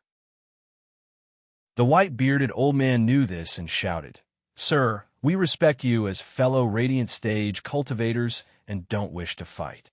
We are even willing to overlook killing our men. But even with your 8th layer Radiant Stage cultivation, among the best in Chuanrong, it still won't be enough against numbers. Getting on the Imperial family's bad side is ill-advised. I urge you to rethink, and let's work this out as friends."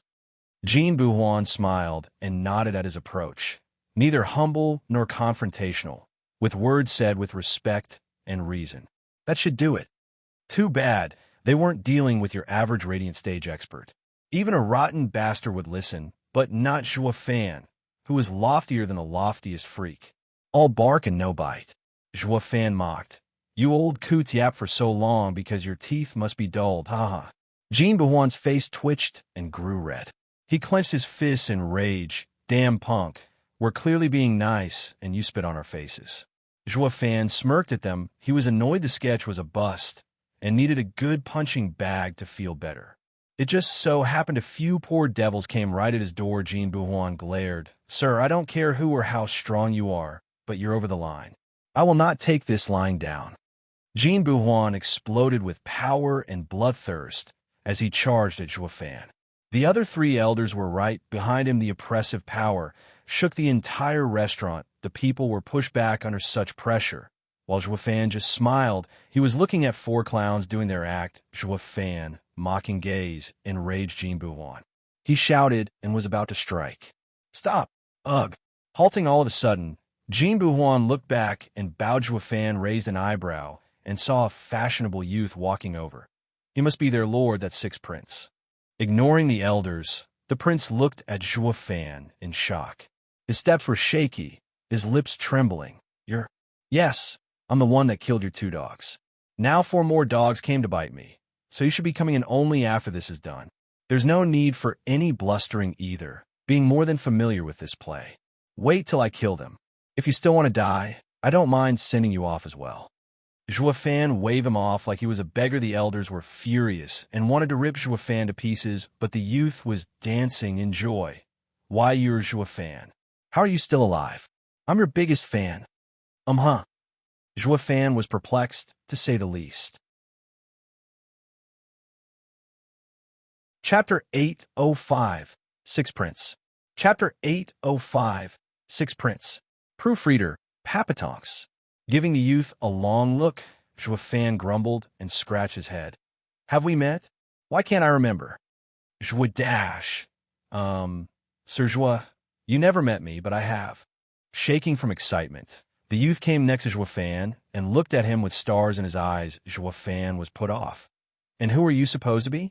When did you see me? At the Double Dragon gathering, sir.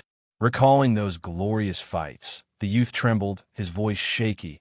I was Chuanrong Empire's representative and witnessed Sir's punch erasing all of Beast Taming Sect's team in your rise to fame. From a lower 3 sect disciple to the best disciple in Western lands. I was moved to tears. Startled, Zhua Fan finally reacted. So, the kid saw me fight. No wonder I never noticed him.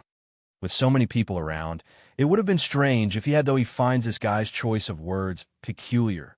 Kid, you're the 6th prince of Chuanrong Empire? Yeah. The prince was so excited just by the fact Zhua Fan talked to him. Like it was his honor or something that would make Beast Taming Sector Guardian Sect. So why would you be so thrilled to see me pulverizing them? Zhua Fan was quite curious while the prince wrote it off. Them? They're nothing more than our puppet masters. Their heinous disciples got used to doing anything they wanted with no one standing up to them. That's why they looked like that at Double Dragon Gathering. They have nothing to do with us. In fact, Sir Zhua's punch truly helped us vent. Oh, no problem. Though you shouldn't call them heinous, since those guys behind you aren't any better. Zhua Fan nodded. The prince chuckled, totally accepting the blame. Sir Zhua's lesson is true. I have indeed neglected my men's conduct. What does it have to do with me, if you care or not? Zhua Fan rolled his eyes. The 6th prince did not mind at all, taking all his words at face value. Yep.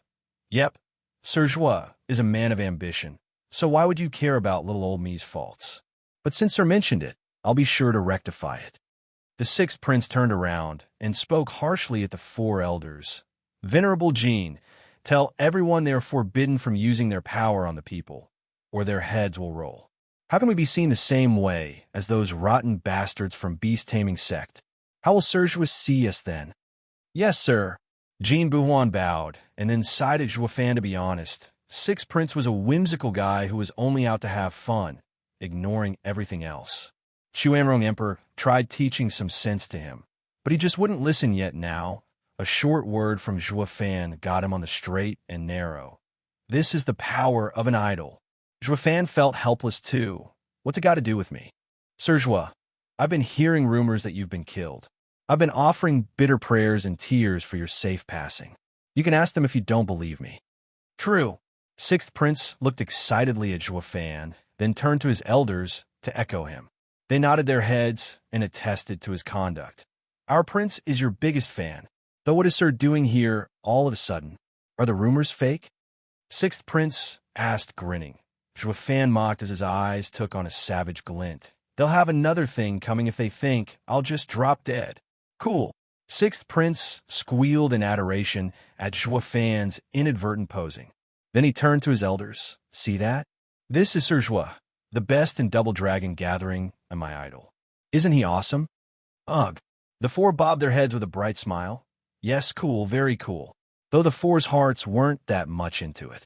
As the kids' men, they had to cater to his whims and lower themselves by idolizing his idol. Even Zhua Fan was of the same opinion, feeling put off by this crazed fan. Though he was about to pick a fight despite the other backing down, the 6th prince's adoration deflated his anger. How could he when the kid was worshipping the ground he walked on? I better get out of here fast. 6th prince saw him go and rushed to block him. Sir Zhua, where are you going? You're finally in Chuanrong. So how can you go without me being your host? That's fine. I couldn't find anything here I need, so I'll be going. Zhua Fan chuckled and walked on. 6th prince, sparkling eyes rolled about in thought. Then he said, Sir Zhua, what are you looking for? I know this place the best, so let me help. You? Zhua Fan raised an eyebrow, sizing him up. Of course, the whirlwind tunnel, with how weird it is, had a high chance of being taken by some really rich and powerful people. How could nobody know about it? This kid is the 6th prince of Chuanrong, of illustrious pedigree, and can hear many interesting tidbits. Zhua Fan's eyes lit up. Great, then tell me, are there any spectacular places around here, or any harsh and deadly ones. Spectacular. The prince paused, then clapped. Have you come to enjoy our wonderful lands? In a way. Joie Fan strained to agree. Are there any particular landscapes about? Sixth Prince beamed. You came to the right man. We have barren lands, but don't lack in some good views either. My new mansion just got built around a wonder like no other. You might even say it's heaven on earth. I dare say you'll never see anything like it in the whole 5 lands. Really? Joie Fan grinned. Sixth Prince nodded in pride. Of course, the mighty are bound to steal it from me if they knew of it. Imperial Father saw it and wanted to build a summer palace, but I fought him against it and took it from him. That marvel is mine and mine alone. Imperial Father will have to ask me if he wants a peek. Ha ha ha. Sir Joie, now that you're here, I'll hold a feast at once. Let's enjoy the beauty together with wine in hand. That's such a waste. Let's just go right now. Joie Fan was overjoyed and couldn't wait to get there. Such a godsend, coming right when he was at his lowest. Sixth Prince nodded, leading the way with a bright smile. It was his pride and joy to do anything for Joie Fan. Jean Buhuan came before the Sixth Prince before they could go. Prince, please wait. You had a fight with Elder She over a girl, and His Majesty asked you to make amends. I get that you did not want to receive him at your home, so you came here instead. But if you leave, won't you stand Elder She up? We can't have him blow up in anger. Why do I have to apologize to that snake? Humph, not happening. Sixth Prince was stubborn. I saw that girl first, and that snake came to take her. He even killed all my men. Now Imperial Father wants me to apologize? Whatever for. A has-been elder of beast-taming sect is nothing. All he knows is to come to Chuanrong, Imperial capital, and be vile. Humph, the only reason I set a feast is because you cowards made me. Seeing the prince's attitude, Jean Buhuan shook his head. Prince, it's just some jealousy over a girl. And those guard weren't much worth either. An elder, she is an ethereal stage expert that not even His Majesty can mess with. If not for beast-taming sect holding him back, he'd be killing us as well. You have to apologize and settle his anger. You also said they lost power in the beast-taming sect, and it's nothing big yet. So let's make it stay like that. No and no. Sixth Prince pointed at Joie Fan in his temper. Sir Joie fears nothing, winning Double Dragon gathering by himself. I will follow his example and won't fear that snake. Sir Joie, let's go to the mansion for a drink. Let these old fools attend to that damn snake. Joie Fan watched the situation go out of hand and did not mind urging the prince to leave. He did not care about offending some ethereal stage expert that one day might come to take the prince's life. Jean Buhuan saw through his intention and bowed. Sir Joie, Sixth Prince has always worshipped you. The news of your death had made him cry for 3 days. All of it is true. Have mercy and don't push Master into the fire. Convince him to make amends with Elder She. As for the marvel, you'll be seeing it shortly after. Or I will be taking Sir while Master attends to the guest. Chapter 806, Fuming Elder She. Chapter 806, Fuming Elder She. Proofreader, Papatonks. Joie Fan pondered and nodded. All in all, the kid is my fan. While I have no intention of getting dragged into his problem, that doesn't mean I should make a situation worse. The old man has a good idea. Let the Master deal with him, and someone else will just take me there. Since he was after the whirlwind tunnel, what difference did it make on who took him there? While he might agree, the prince was totally against it. Not happening. Sir Joie is my honored guest. I have to do my utmost in fulfilling all of Sir Joie's requests. As for that damn snake, let him rot for all I care. Sixth Prince stormed out in anger. Joie Fan shrugged and followed, but just then, Jean Buhuan rushed next to him and spoke. Sir Joie, I've long since heard the prince praising you, but he's also known to boast a lot, especially about the people he likes, to no end. That's why I do not believe anything he said about you. You heard it yourself, an ethereal stage expert. If angered, he'd go to His Majesty, and it would not end with his son taking the fall, but you becoming the scapegoat.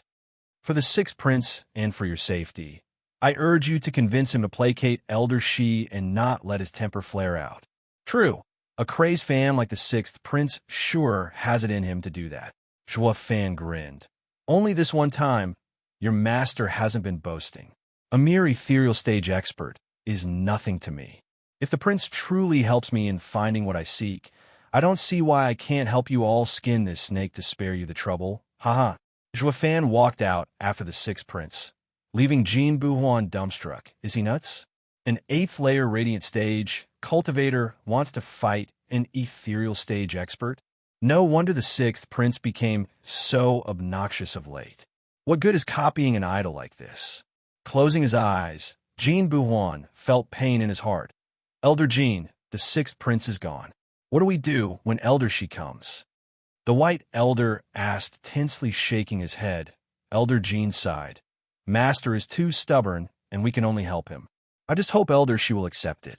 You shouldn't want to blow things out of proportion either, making His Majesty send for beast-taming sect to take him away.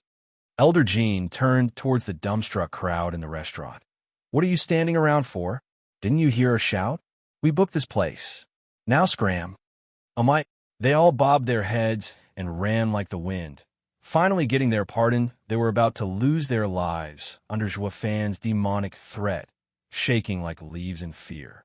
Now that they could leave, they were overjoyed they escaped with their lives furthermore. The people vowed never to set foot in this accursed restaurant again. The head of the restaurant would have cried if he knew his business had collapsed. Clean this place up and prepare the finest meals and drinks. We're holding a feast. Jin Buhuan eyed the messed-up place and shouted. The head of the place and the waiter went to work in just 15 minutes. The restaurant looked brand new. Slow steps were heard, and a youth with sharp eyes approached the locale looking it over. His mood sank. When you fall, I'll want to kick you. I might have made a mistake that one time, and the sect threw me out, but I'm still an ethereal stage expert, damn it. The Emperor should be welcoming me. Yet now, a stinking brat is treating me in this wretched shack? Humph, where's the apology in that? Elder Shi, we've been waiting for you. Jin Buhuan shouted as he led his 3 men outside the restaurant to bow and welcome Elder. She eyed him coldly. What's this supposed to mean? Where's your lord? That brat isn't welcoming me? Well, please don't be upset, Elder Shi.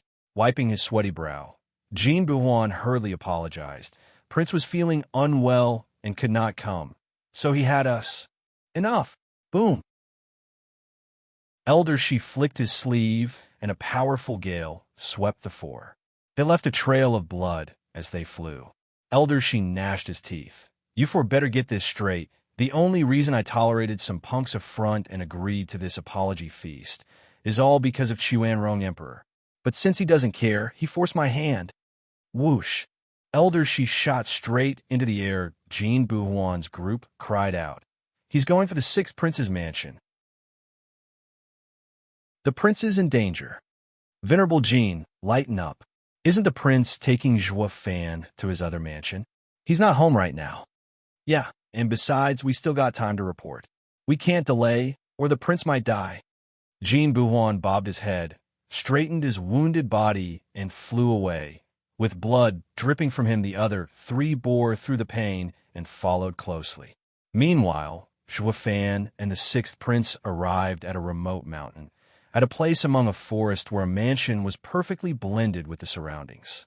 Its guards were profound heaven experts. The prince bowed to Zhua Fan before the door and smiled. Sir Zhua, after you. Zhua Fan nodded and strolled right in.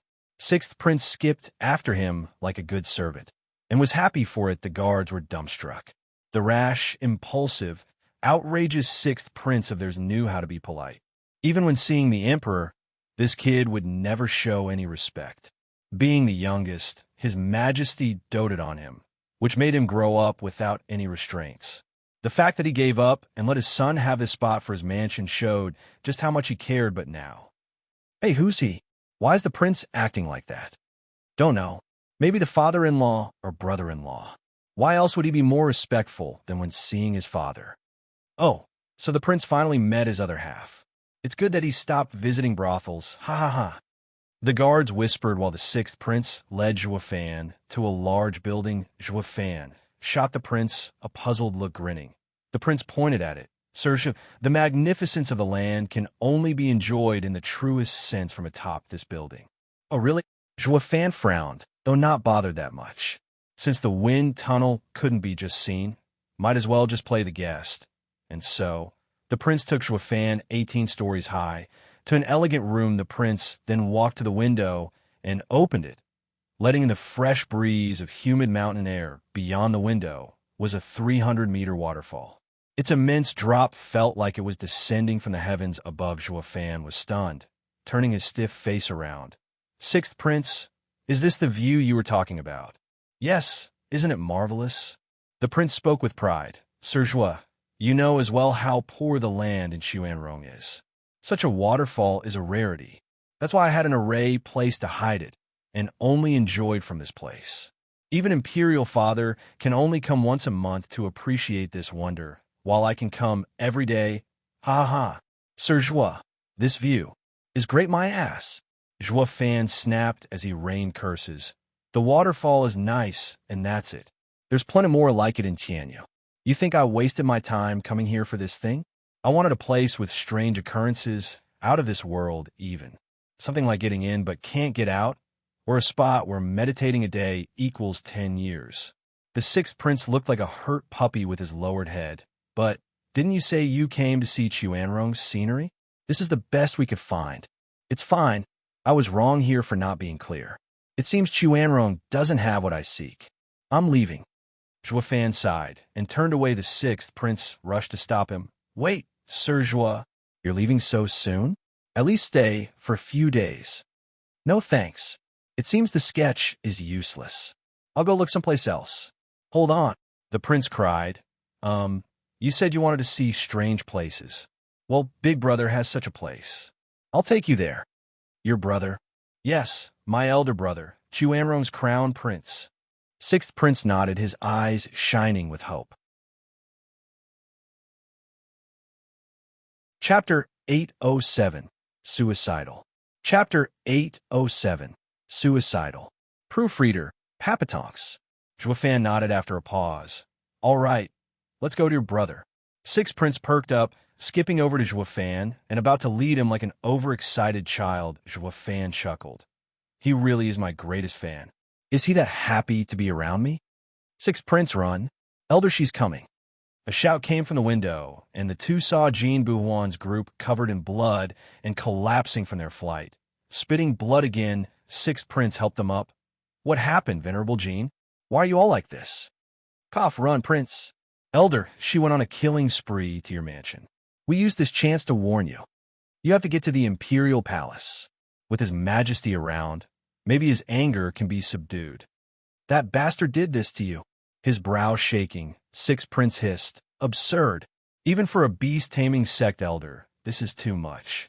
Those three have been thrown out of the sect for their mistakes, and now they're taking it out on the common folk.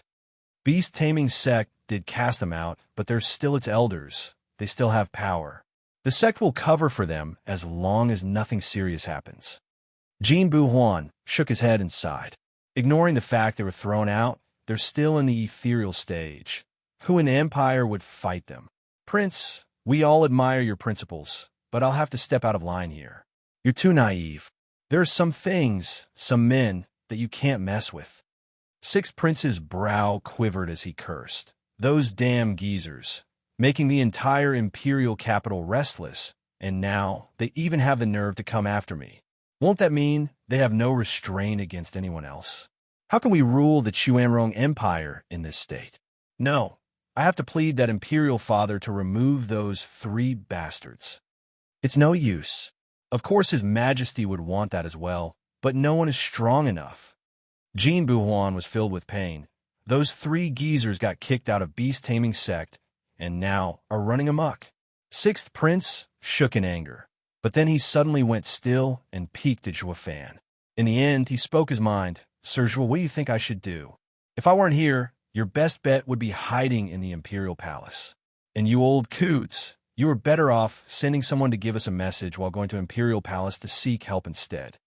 Jean Buhuan jerked and facepalmed in regret. Why didn't I think of that? Right, I should have sent someone to report to His Majesty. What am I to do since you're here then? Ignoring Zhuo Fan's proposal, Sixth Prince wanted to know his stance. Whether he'd help Zhuo Fan spoke calmly. Nothing at all. As long. What? Sixth Prince asked in hope with an evil grin. Zhuo Fan replied. As long as you take me to the strange place of Crown Prince, you can then do like I suggested. Hide in the Imperial Palace. Ugh. The prince's face twitched. He knew Zhuo Fan's power, yet the man refused him in the end. Humph. Sixth Prince's life is at an end, and you still want to go to Crown Prince? Jean Buhuan growled. Sixth Prince treated you like a guest, and this ridiculous idea is your reply? I knew you wouldn't want to get involved as you're not in the ethereal stage, but at least your plan is sound. Zhuo Fan admitted. Then you go hide in the Imperial Palace while I go see Crown Prince alone.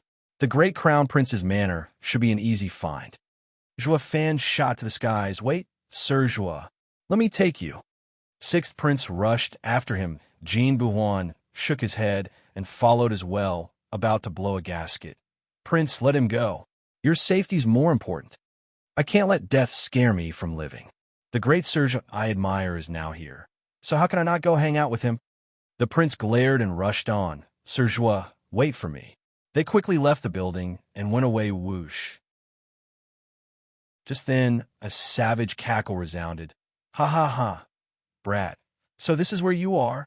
You offended me, and against my better judgment, I decided to hear your father out in letting you apologize. But you actually stood me up. Humph. Now, even if the Emperor pleaded for you, it still won't save you. Damn. Elder, she caught up. Why so soon? Jean Buhuan rushed to protect the prince. The ethereal stage expert floated down, looking at the four elders with a twisted smile. Mere radiant stage cultivators. Don't you know the fear of ethereal stage experts? Sixth Prince, today is the day you ugh.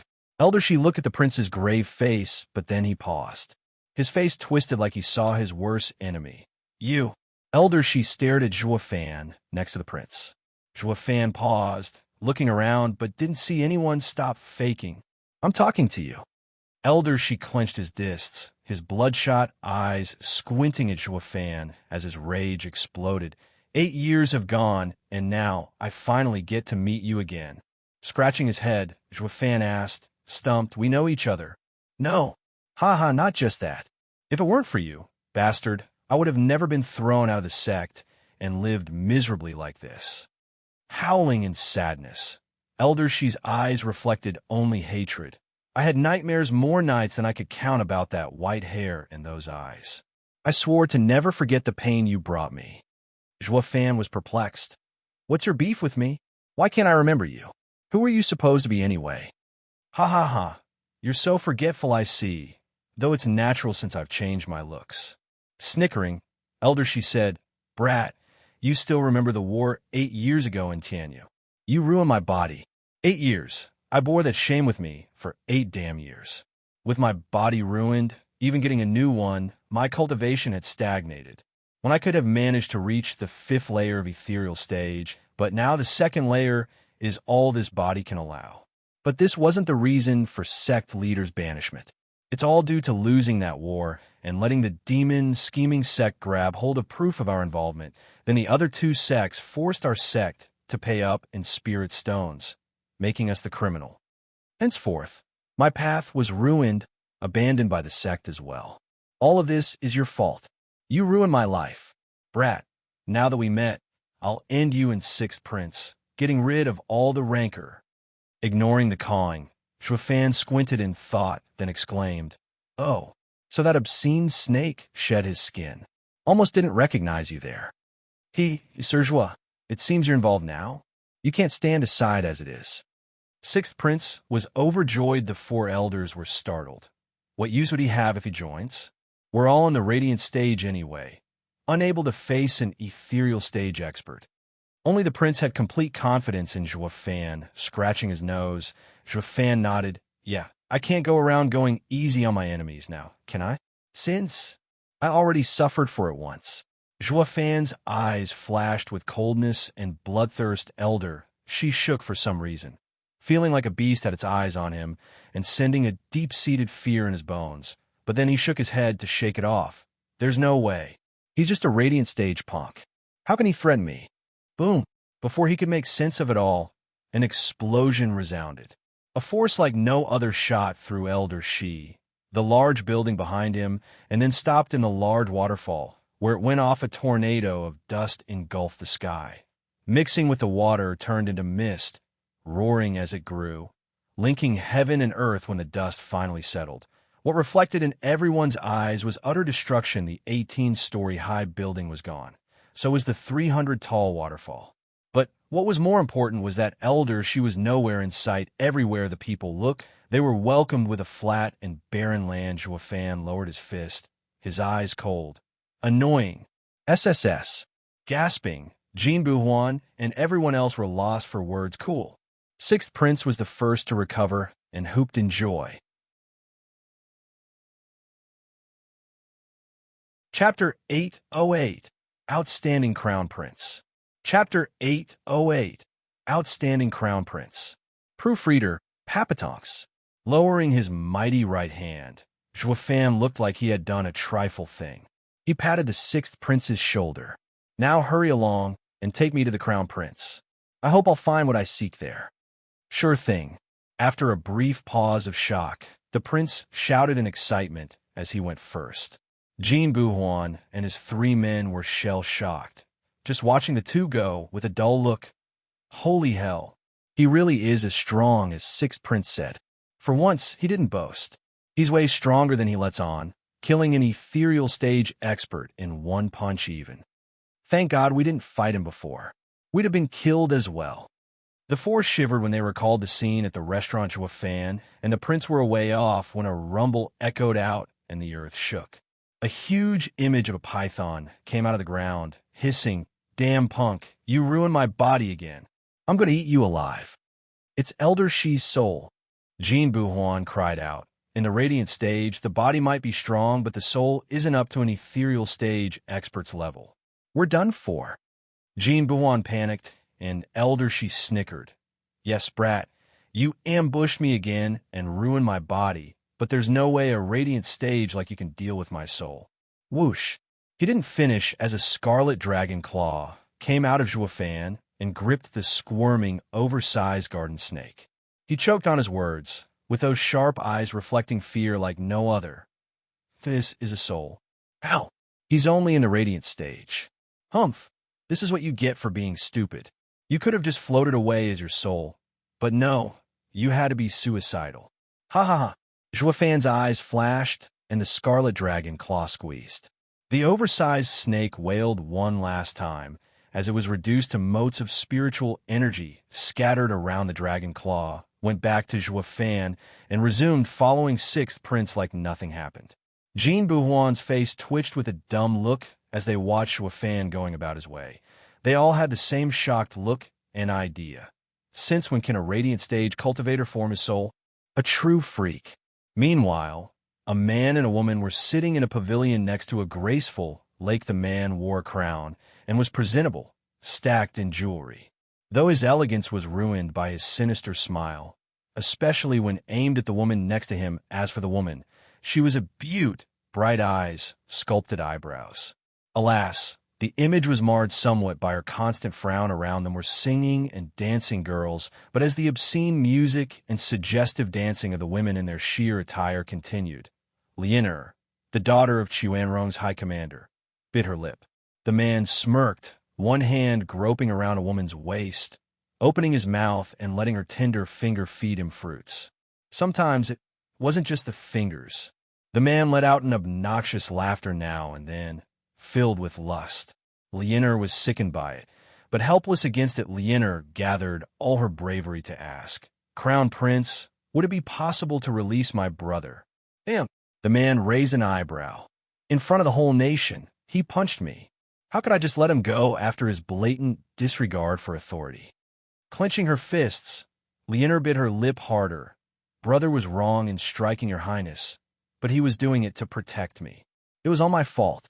I hope your highness would consider Tooba family's wholehearted service to Chuanrong and release my brother at once.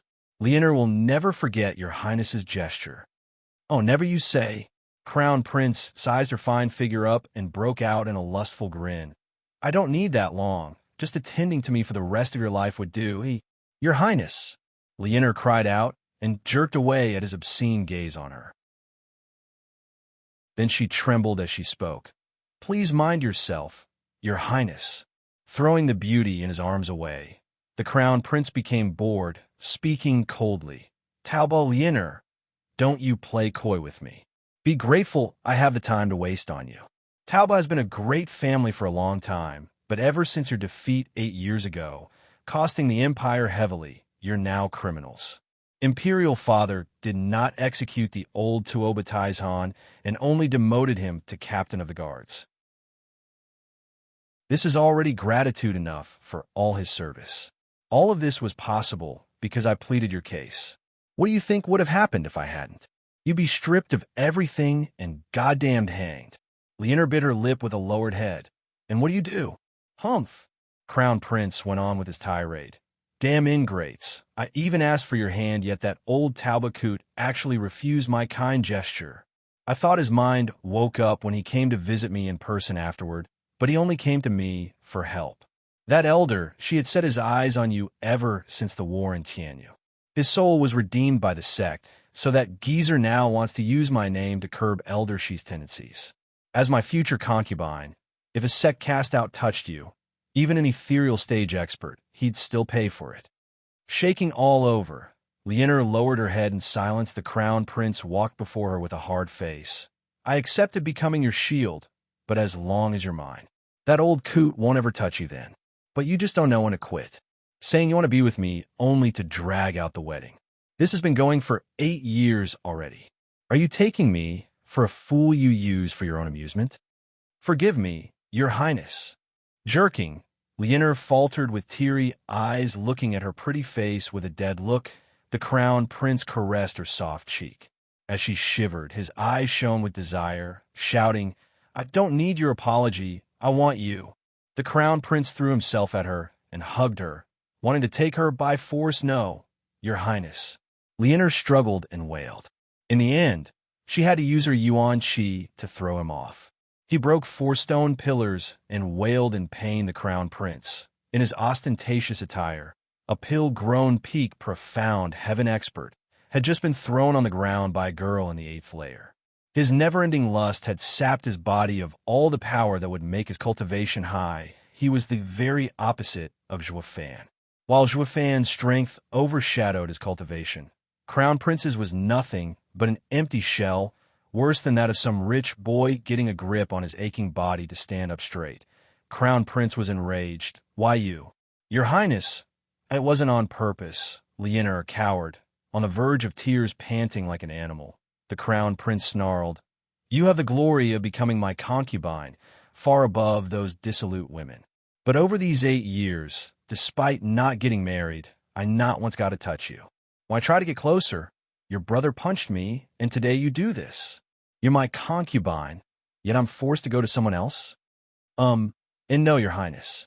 Please listen. Enough. The Crown Prince shouted in anger. Guards, bring that to Obalufong. Yes, sir. At his order, a few men left to carry it. Soon they had a tied and familiar man brought over. He looked roughed up, judging by the battered face. Though his features were still clear enough to see, he was Tuoba Lufeng, Commander Tuoba Tieshan's sole son only now. The young commander was wretched, having lost his heroic heir years back. Chapter 809. Take her and run. Chapter 809. Take her and run. Proofreader, Papatonks. Brother. Leonor saw her brother having experienced torture under the Crown Prince, and her heart was in pain. With tears in her eyes, Tuoba Lufeng cried out, Sister, what are you doing here? Run. Humph. Why else would she be here if not to plead for you? The Crown Prince grinned. Laying your hands on a member of the imperial family is punishable by death. No matter who pleads for you in court, I have the final say if you get to be released. I can even have the Tuoba family removed from the Chuanrong Empire. Ha ha ha. Tuoba Lufeng, everyone says you're a brilliant warrior, a wise young commander. So why were you so impulsive to hit me? That punch has shattered the future of your entire family. Tuoba Lufeng shook and spat. Crown Prince, I had no intention of doing anything, but you went too far when you tried to force yourself on my sister. Force? She's my concubine to begin with. What business does her brother have in this? Humph. The Crown Prince cut him off and turned to the girl with a twisted smile. Leonor, you're my concubine. Fulfill your duty and ha ha ha. I'll forget about this, letting this brother-in-law keep his life. When I ascend the throne, the Tauba family will rise again to its former glory. Refuse and well. The Crown Prince threatened. It won't be just your brother's life on the line. Your father and your family's 8 servants will follow him to his grave. I vow there won't remain even a Tauba dog alive after I'm through with you. Shuddering, Leonor paled from dread. Tuoba Lufeng cursed in hatred. Crown Prince, take it out on me if you're a man. Leave my family out of this.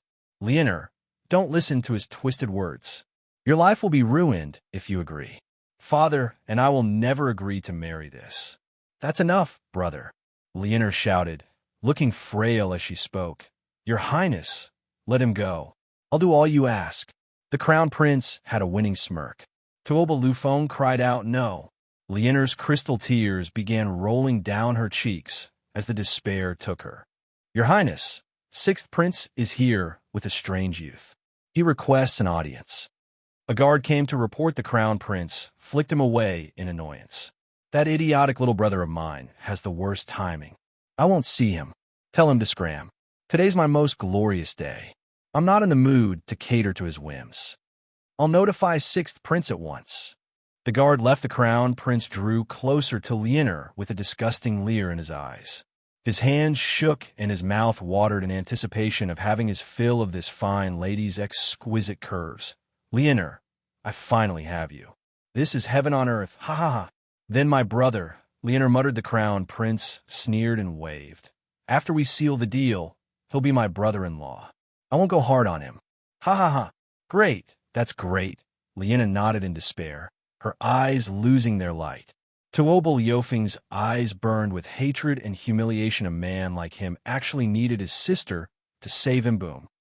The sudden huge explosion rattled everyone's composure. The Crown Prince cried out, "What's going on here?" Whoosh! A guard flew over in panic.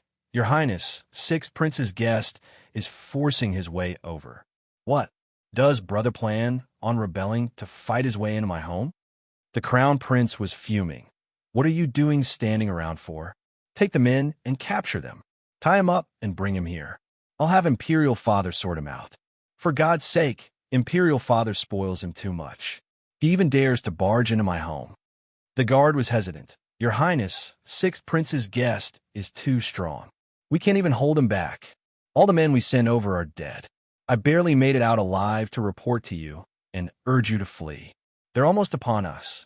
Boom. His words were cut short by the rumbling explosion from behind, sending a fierce gust of dust all around. When it settled, 2 men waltzed out of fresh ruins around them. To make it worse, the joking manner they carried themselves with made it look like they weren't just walking all over the Crown Prince's lavish home. Or what was left of it. 6th Prince, is this the way? Sir Joie, just up ahead, yes. Last time I saw the amazing scene in Crown Prince's manor right around here, the still pond. 6th Prince was all smiles as he led the way. It's truly a wonder. I wanted this manor too, but elder brother just wouldn't budge. Not even Imperial Father would help me, saying Crown Prince's manor is too important to give to me. That is not proper. Joifan nodded. True, this ain't just about the manor, but the name of the Crown Prince. If the Crown Prince's stuff gets shared to everyone, won't that make him useless? So no matter how much the Emperor dots on you, he still won't do something so absurd as to affect the Imperial family's image. That does make sense, actually. 6th Prince nodded, then became confused again. Doesn't that mean barging in like that will affect elder brother's image just as well? He is Crown Prince after all, so ruining his manor is a bit. Joifan glanced at him. Why should I care? 6th Prince jerked, and his eyes glittered. Cool. The two enjoyed the short stroll to the pavilion, looking about like they were window shopping, Anywhere but at the host of this now ruined manor, it didn't get more disrespectful than this. The crown prince exploded in fury. Sixth prince. What the hell? Are you revolting? Why did you barge your way in here? That's totally not it, elder brother. My idol came, so I had to play the kind host. Since you have a marvelous natural attraction here, I just brought him over for a look-see. Look your ass. The crown prince had it. Roaring, this is the crown prince's manor. Yet you destroyed it regardless, just for that damn flimsy reason? You're outrageous. Juefan and the sixth prince didn't pay him any mind. Juefan was still looking around the place with a frown. There's nothing special about this place as well. Where's that wonder you talked about? That lake over there, it's a real rarity. I promise it won't disappoint. Sir Jua, hey. Sixth prince stuck to him like glue as he flattered. The crown prince was outraged at the blatant disregard. Lienar's dead eyes picked up Juefan, looking everywhere, and her hope renewed. Juefan. Why, you're Juefan. Yeah, you. Juefan had to focus for a second to really place where he had seen her before. Oh, Tuoba Tieshan's daughter, Lienar. It's been a while. How have you been? With a weak smile, Lienar sighed in response. Juefan shrugged and walked next to the lake, ignoring all the extra people around. It's not at all what I need. Oh well, I knew it was a long shot even when I came here. Sigh. So where exactly is this amazing scenery? Sixth prince? Sir Jua, it's the lake. The prince skipped before him and pointed. Juefan scanned the place, still ignoring everyone else. Lienar felt pain in her heart. Why was it that he was always so disregarding to everyone when she saw him? But this had to be why the people he did notice would forever be in his mind. Lienar's features softened, gazing at his inquisitive look, ignoring the rare gentleness on his concubine's face. The crown prince shook from the humiliation and anger. Call all the venerables in this manner. I want this obnoxious fool to meet a swift end. Let him know the price of ruining my home. Yes, sir. The guard bowed and left at once. Juefan didn't know this. Still looking at the lake, the hogtide, Tuoba Lufeng saw this and shouted, Juefan, Crown Prince is calling reinforcements. Take my sister and run. Never come back to Chuanro. Who's he now? Juefan turned to where the voice came from.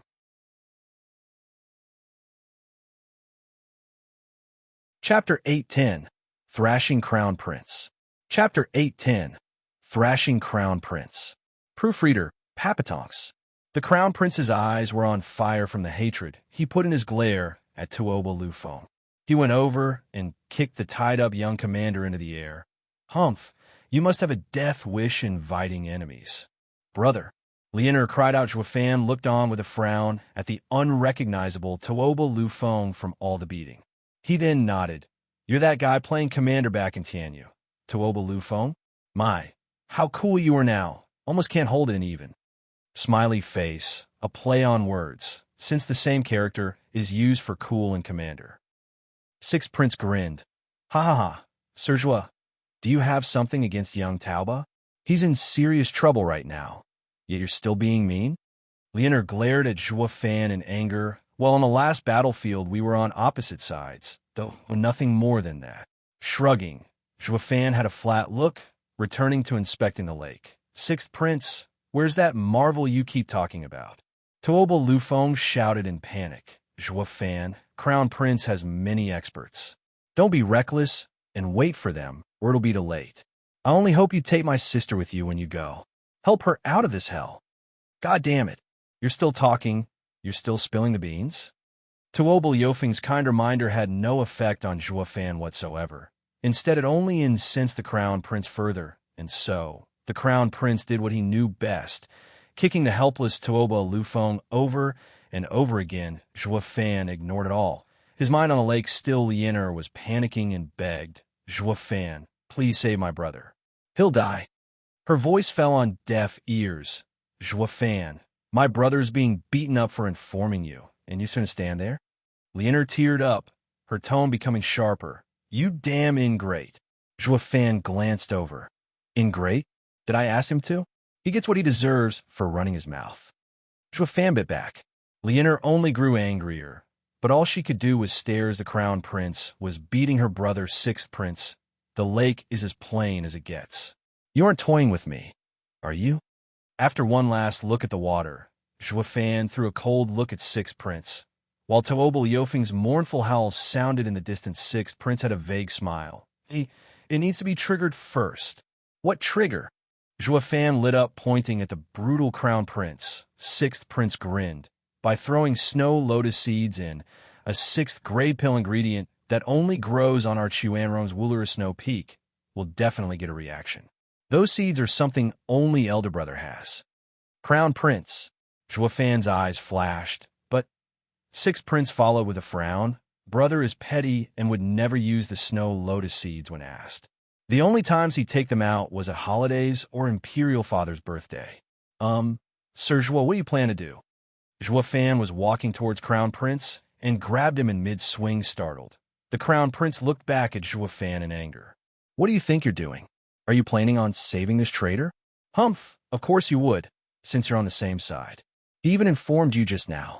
You really think you can save him and leave? Now hold on a second. Zhuofan shook his head. Your Highness, even if you beat him to death, that's your problem. It has nothing to do with me. Leonor glared at him. The hope she had when he grabbed Crown Prince now turned into hatred. The Crown Prince took Zhuofan for being afraid and grew bolder. Humph, rotten punk. Are you begging for mercy? Humph, well, too bad. When my venerables come, you'll all leave this place as corpses. Oh, let's just leave that for later. Zhuofan was calm as he spoke. I just need a snow lotus seed from you. I want to see just what fascinating spectacle you got here. Snow lotus seed? The Crown Prince mocked. You want to see the beauty of this marvel? Ha ha ha. This is Chuanrong's proof of good fortune, and only the imperial family is allowed to appreciate its beauty. Bam! Zhuofan flicked his hand and slammed his head into a nearby, convenient stone pillar. The Crown Prince's delicate features were now marred with blood, and even some teeth fell off. This was how an eminent figure was reduced to a grotesque creature, looking worse off even when compared to the beaten Toba Lufeng. Startled. All were shocked. Zhuofan was actually so savage against the Crown Prince, bringing Crown Prince's head around. Zhuofan spoke coldly. The snow lotus seed. You don't even think my men are coming? Bam! Zhuofan returned to having Crown Prince's face make intimate and brutal contact with a hard rock, again and again for good measure. When he thought it was enough, he brought Crown Prince around, his face unrecognizable, the snow lotus seed. Zhuofan demanded, why you? Bam! The snow lotus seed. Bam! Zhuofan just kept on smashing his face into a rock while asking. The Crown Prince might think himself some big shot from the imperial family, but Zhuofan thrashed him all the same, until he bawled the snow lotus seed. Zhuofan roared this time, but Crown Prince had long since fallen silent. Enraged, Zhuofan returned to smashing, but then he noticed the flailing arms. Pointing at his bloody and toothless mouth, Zhuofan now realized the guy was unable to speak. The victim pointed to a building on the side. As he groaned in tears, pondering for a bit, Zhuofan looked at Sixth Prince. Is he saying the seed is in that building? Sixth Prince, you know how it looks, so go look for it. Sure thing. The prince laughed and skipped over to the building. He didn't so much as bat an eye as his dear elder brother's face was tenderized into an unrecognizable slop. He's one evil brat, Zhuofan thought, flicking his hand and throwing the limp Crown Prince away. Returning to the lake and staring down at it, Leonor and Toba Lufeng were dumbstruck. Zhuofan was cold as a rock when talked to, but when he struck, he was a volcano. Even Leonor felt a pang of sorrow when looking at the new makeover done on the Crown Prince's face.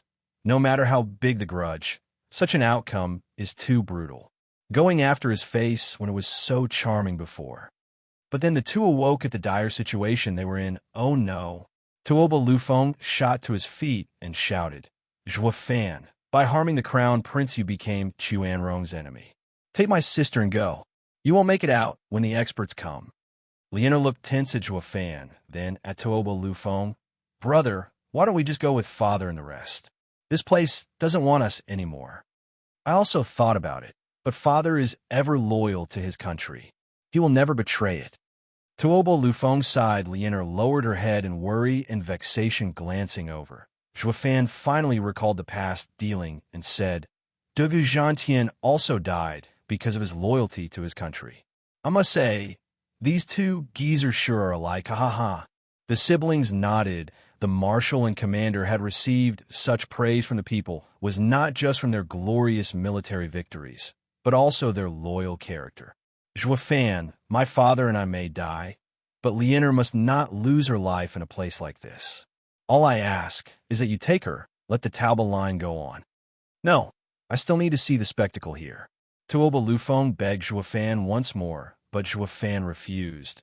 His reason only making the brother feel helpless. Brother, is that Candy more important than our lives? Candy? Fan frowned. Is that all this place amounts to, some fancy view? A laughter broke his concentration. Ha ha, you think you can just walk away after ruining Crown Prince's home? Are you taking us for props? 9 powerful energies surrounded the place as elders appeared before them. Damn it, the 9 venerables of the Crown Prince Manor are here. They're the 8th or 9th layer radiant stage, with 4 even at the peak. We're doomed. Tuoba Lufeng cried. Lianer clenched her clammy fists, while Fan frowned. Not because of the elders, of course, but that he got to the wrong place again. Chapter 811. Stop Bothering Me. Chapter 811. Stop Bothering Me. Proofreader, Papatonks. Whoosh. 9 old men landed, sporting cruel looks at the trio. Among them, one guy with scattered hair, the strongest, stepped up and spat. Humph, you must have a death wish to destroy Crown Prince's manor. Where is His Highness? Ugh. Tuoba Liufeng's heart sank, feeling sweat trickling down his spine. Just this guy alone was enough to deal with them. A peak radiant stage expert in a couple of years, he should be a true ethereal stage expert as well, becoming one of the Empire's legends. One of the best with him here, the 3 had no chance of getting away. Tuoba Lufeng sighed at the grim outlook, his hopes gone. I wonder if Fan's sudden arrival was a blessing or a curse. His sister was free of the Crown Prince for now, since Fan's intervention, but now the Tauba family would be killed because of his aggressive handling of the Crown Prince. They might even be labeled as traitors. Tauba. Lianer understood they were in serious danger, and her eyes still gave contemplative look to a somewhat oblivious Fan. I asked you a question. Where's His Highness? Seeing them silent, the old man roared. Tuoba Lufeng shook. Finding speaking difficult, Tauba, Lianer pointed to where the Crown Prince was lying with a cold face. Over there. I wonder if you still recognize him. That's Crown Prince. They all gasped at the sobbing, gruesome mishmash of features that barely hinted at what once was their elegant and handsome Crown Prince was now reduced to this thing. Those eyes were swollen out of their sockets, the nose more twisted than a ravine, and the former spotless denture turned into a bloody hole. The only reason they even noticed him was because Tauba Lianer pointed out, stunned, seeing a face only a mother could love. The old man roared. It's Crown Prince's signature feature. How? Who? What gave you the nerve to harm the Crown Prince like this? You're done for. Whoosh. The old man's anger exploded. Talk, who did this? I'll peel his skin and crush his bones. It'll be ages before I'm through with him. Tuoba Lufeng panicked under the 9's auras. Fan was still in his own world, contemplating more important stuff. Venerables, I did it. If you want to kill someone, kill me. Lianer scrounged up her courage and declared. Tuoba Lufeng cried. Sister, it's fine. Lianer cut him off. This is all my fault. Tianyu used to say women were deadly, and now I have to admit they were right. If it weren't for me, the Tauba family would never have ended up like this. It's all my fault, and I should settle it. Lianer spoke with sadness and despair. Tuoba Liufeng's clenched fists shook. Feeling utterly useless, Lianer wanted to use her life to settle all and save the Tauba family. No, the family was already finished. She was giving him and Fan the chance to get away, but how could her brother just let his sister take the blame? Tuoba Lufeng roared at Fan. Fan, you bastard, is that how a man behaves, letting a woman take the fall for you? Brother, Lianer cried out, having made up her mind. So why was her brother dragging Fan into this? Tuoba Lufeng was firm when he saw Lianer's despair. Harming the Crown Prince was a heavy crime, akin to assassinating a royal member or rebelling. He could not let it hang over Lianer's head. All of this happened because Zhuofan showed up. The 9 venerables finally noticed Zhuofan that they ignored since he looked so quiet to the side. The 9 people tensed. 8th layer radiant stage. He does have the power. The leading elder squinted and snickered. I see what's going on. You're the one who made a mess of Crown Prince's manor. Ha ha ha. I knew it was odd for a girl to admit it. When the guard reported to us, he said that none of them could fight back. How could a wee girl be so tough? Seeing your high cultivation, it all makes sense. If we 9 hadn't come, none of the Crown Prince manor would be able to hold you. Ah. Zhuofan's mind was still processing. The leading elder took it for cowardice and mocked. Ha! Here I thought you had guts when attacking Crown Prince, but now I see you're full of it. It's understandable, as not even an 8th layer radiant stage cultivator can escape from us 9. Being scared is normal.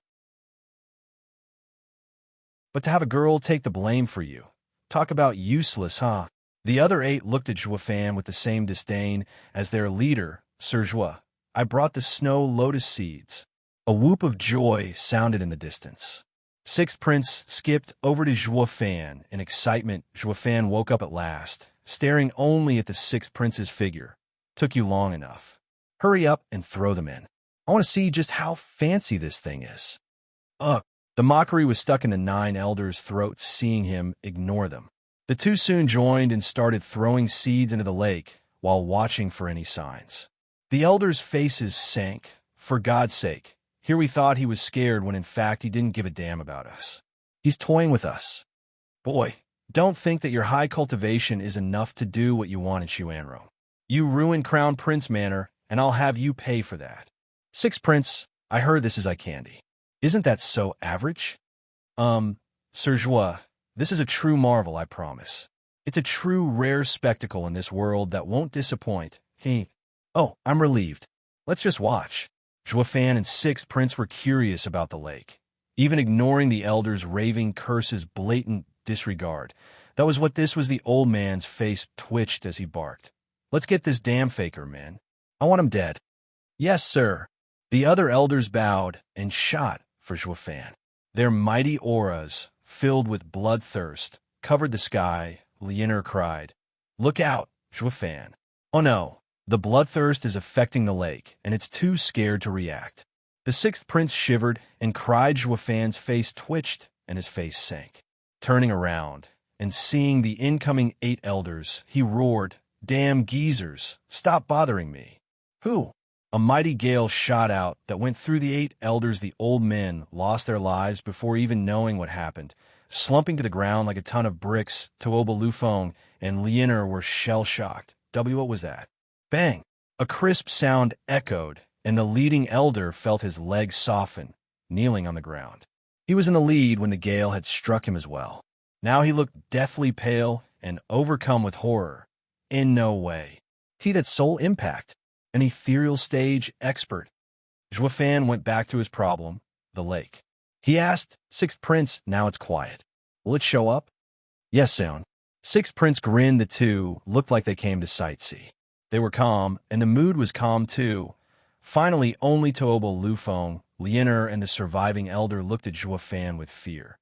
This guy is even more terrible than before. All kinds of thoughts ran through Tuoba Lufeng's mind.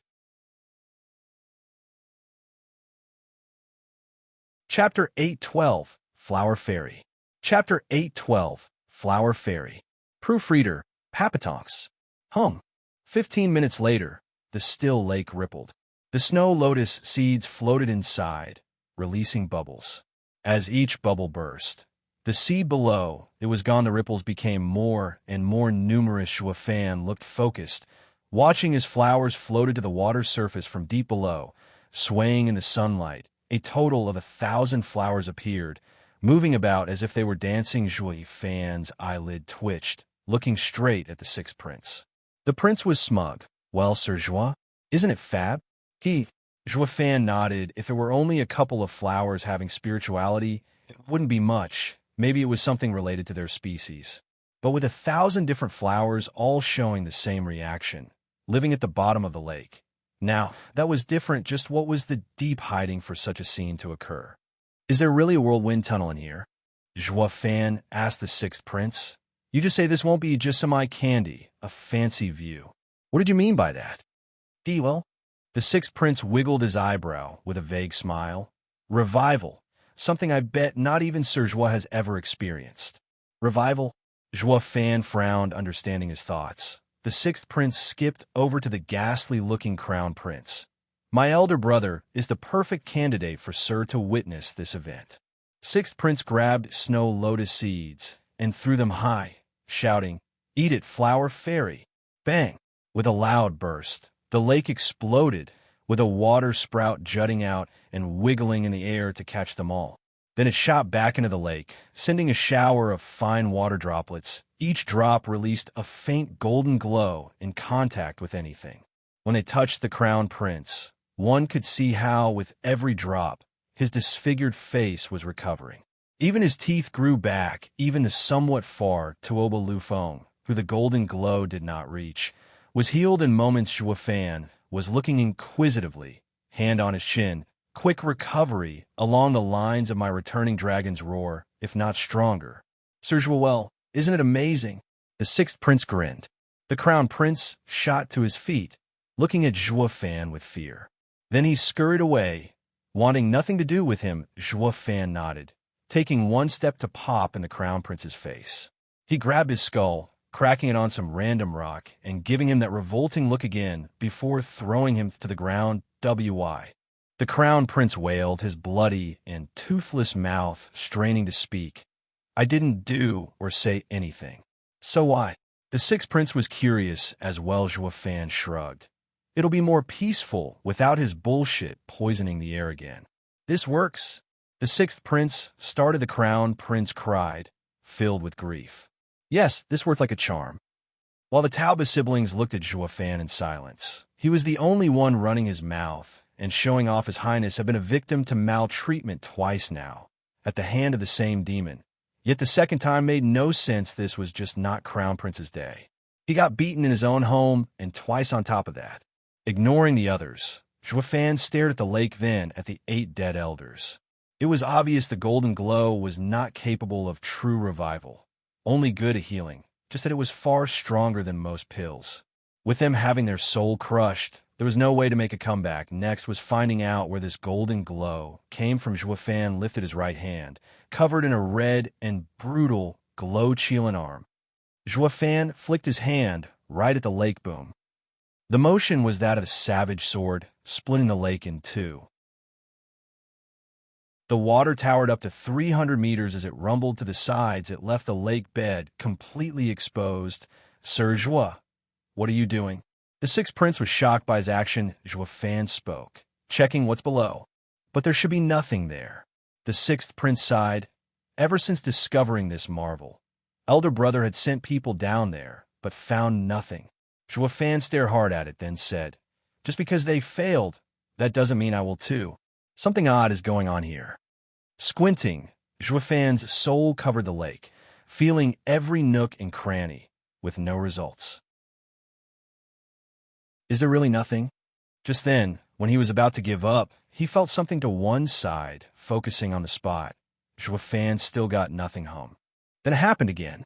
Joie Fan focused, and his right eye sported 6 golden halos. Divine Eye of the Void, 6th stage, Void Domain. Bang! Feeling like he had hit a wall, Joie Fan snickered. He then pointed forward, and his eye released its power. A palm-sized space pocket formed before him, holding in it a finger-sized golden person. It had transparent wings. Humming as they flapped, its hand was holding on to some snow lotus seeds. Looking at Joie Fan in panic, "What's that thing?" The sixth prince cried out in curiosity. Joie Fan said, "Flower spirit, a being born of this world, like a fire spirit or blood spirit. It's nurtured by the world until it gains spirituality. The flower spirit is a being of wood, an element with brimming vitality. That's why it can heal so perfectly. Although weak in battle, having it around is much better than having pills." Blinking, the sixth prince looked confused, but the least he could catch from that was that it was precious The flower spirit is nature's favorite and good at hiding. No powerful expert would ever sense it, least of all catch it. A shame my void domain can create a space pocket. As long as I can sense the location, setting it up will trap this little guy. Ha ha ha. Holding the flower spirit, Juefan had a manic grin. Isn't that right? It kept struggling to flee, but Juefan tightened his grip, making its effort useless, until it gave up. Boom. The huge water expunged from the lake finally came down in a mighty roar. Juefan ignored it and held the fairy as he left. The sixth prince hurriedly asked, "Where are you going, Sir Jua?" "Finding what I came for." Juefan's eyes shone in glee. A special place with thick spiritual energy is needed to give birth to a fairy. This lake has none of that, which means it moved here. Now I'll have this guy lead the way, taking me to my destination. The sixth prince followed after him. "Sir Jua, I'm coming too." The fairy crossed its arms and looked at Juefan in resentment. Like that was not going to happen, huh, little guy? You sure are feisty. With an evil grin, Juefan stared at its hard face as a black thunder flame flashed in his left eye. Sometimes being stubborn comes with a price. Are you ready for it? Shuddering, the flower's spirit sweated, bobbing its head, and water gathered beneath it. As if it peed itself from fear, that thunder flame made it feel like destruction was nigh. Juefan held a tight grip on the spirit as he left, the sixth prince's faithful fan. As for the Taubas, Juefan had better things to do than mind them. The peak radiant stage elder, now scared to death, was still kneeling and shaking like a leaf. He still couldn't get over the fact Juefan killed 8 of his men in a flash. Chapter 813, Unstoppable. Chapter 813, Unstoppable. Proofreader, Papatonks. He not once looked at me. Watching Juefan's back, Lianer's mood fell. She started off feeling despair, then hope, then shock, then despair again. But she ended the cycle with anger. Tooba Lufeng sighed. "Lianer, cut me loose and remove the seal on me." "All right." Lianer now recalled her brother's predicament and rushed to release his yuan qi. Tooba Lufeng finally got his freedom back. Looking around, seeing the old man lost in his own world, Tooba Lufeng said, "Lianer, this time it's grave. We best rush to father. We have to try and flee with him. With the crown prince's manor ruined, the consequences are dire. Juefan is an uncaring monster, stirring things up and making us suffer for it. We have no choice but to flee our home." "Brother, how can you say that?" Glaring at him in dissatisfaction, Lianer pouted. "If not for him, we both would have suffered at Crown Prince's hand. I can't even think about what he'd have done." Tooba Lufeng nodded. "Yeah, while the punk ruined everything, he did help us. We should be grateful for it. But we first have to flee from here and not get dragged into this any further." Lianer nodded, and the two flew away, leaving the elder behind, still too horrified to react. High Venerable. Footsteps were heard as a guard looked around to see only the shell-shocked elder. The elder still didn't react, sighing. The guard shouted in his ear, "High Venerable, the monster is gone." Shaking, the elder finally came out of his stupor. Seeing Juefan was nowhere around, he sighed and got up. But then he felt chilly below. Looking down, there was a wet patch. The guard chuckled, and the old man went red. His glare wiped the smirk off the guard's face. "Ahem, did that guy leave?" "Long ago." "How long?" 15 minutes. The guard bowed, squinting. The elder nodded. "Why did you only wake me up now?" "Because the Tauba siblings." Bam! The guard's words were cut short by the old man's palm, slapping him dead. Glancing over, the elder's eyes grew hard. "Damn fool. You think you'll still get to live after seeing all that?" "Humph." The elder's eyes darted around. Assured no one else was around, he took out a fresh pair of pants from his ring and changed. He then rushed to the crown prince's side. "Your Highness, what's wrong?" "Here, take this healing pill." "No." The crown prince's eyes glinted with hatred, slurring his words through non-existent teeth. "Take me to Elder who? I want them to take revenge." The elder bowed, understood. He grabbed the prince and left. There was a wide courtyard in the capital, one that had a large lion statue with the words honor and loyalty engraved on it. Above the gate were the words Tauba Manor, written unlike the imposing gate. The wind that blew was a cold and bitter one, carrying with it a bleak tone along with the dust of the capital inside the manor. Two men sat upright in the middle of the room. The former commander of Chuanrong and the imperial tutor, Han Tianma, frowning. Tooba Taizan hesitated before finally jumping to his feet in revulsion. Guards, summon the 8 wolf wardens. I'm going to crown Prince Manor myself. Wait, Brother Tauba, you can't let it devolve any further. Han Tianma urged, shaking his head. Tooba Taizan was vexed. Brother, Lu Feng is my only son, now trapped in Crown Prince Manor.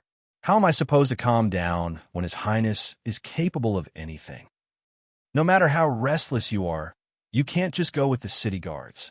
Han Tianma shook his head. The minute you resort to using the guards, and against the Crown Prince too, that would be the moment you'll be taken as a traitor. Then no one can save you.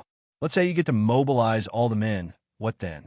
You're now the captain of the guards, not Commander Tauba, leader of millions. Commander Tauba Manor is packed with experts, 9 venerables of immense power. Even if you go, it won't make a difference, so what's the point? Bam! Slamming the table. Tooba Taizhan glared. Even so, as a father, the least I can do is try. Calm down, Brother Tauba. Han Tianma sighed. Why don't we assemble the court's officials and plead to His Majesty to be lenient on account of your past? Tooba Taizhan shook his head. No use, His Majesty issued an unbreakable decree this time, leaving Crown Prince in charge of this. Any that interferes will be executed. Who in the court would be willing to meddle in this? Han Tianma sighed. His Majesty is too easy on the Crown Prince, yet cruel to his ministers. People's opinion of him will sour. Master, a cry came as a servant rushed before Tooba Taizhan. Why, young miss, she? What about her? Tooba Taizhan cried. The servant girl jerked. Young miss knocked me out and ran away. She must be going to Crown Prince Manor to save young master. Damn that girl. Is she trying to anger me to death? Tooba Taizhan was panicking, shouting, have the 8 wolf wardens assemble the men. Surround Crown Prince Manor. Brother Tauba, you must calm down. No, not this time. At the very least, I'll have the 2 children flee while I shoulder the blame. Tooba Tiashan's mind was made up, sighing. Han Tianma shouted after him. Tooba Taizhan, do you really plan on throwing away all you accomplished? Are you going to become a criminal to Chuanrong? Tooba Taizhan shook, but his eyes were firm. As the commander of Chuanrong, I have fought for my country all my life, and shall never betray it. No matter how much His Majesty forsakes me, I will not complain. But I'm also a father. How can I just sit by and watch my children bear unjust crimes? Han Tianma, today I may be convicted of crimes, and my head will hang high above the city gates. I will have no regrets, knowing I did all I could for the future of my children. Tooba Taizhan was soon gone. Han Tianma sighed and got up to follow. Commander, the men are here. We await your orders. Outside the manor, the 8 wolf wardens were gathered. Tooba Taizhan eyed them and shouted, we march. Yes, sir. The 8 wolf wardens bowed, glee dancing in their eyes. The last 8 years have been spent in unrest, hardly ever fighting and always held back. Now, they were going to let loose, against the Crown Prince no less.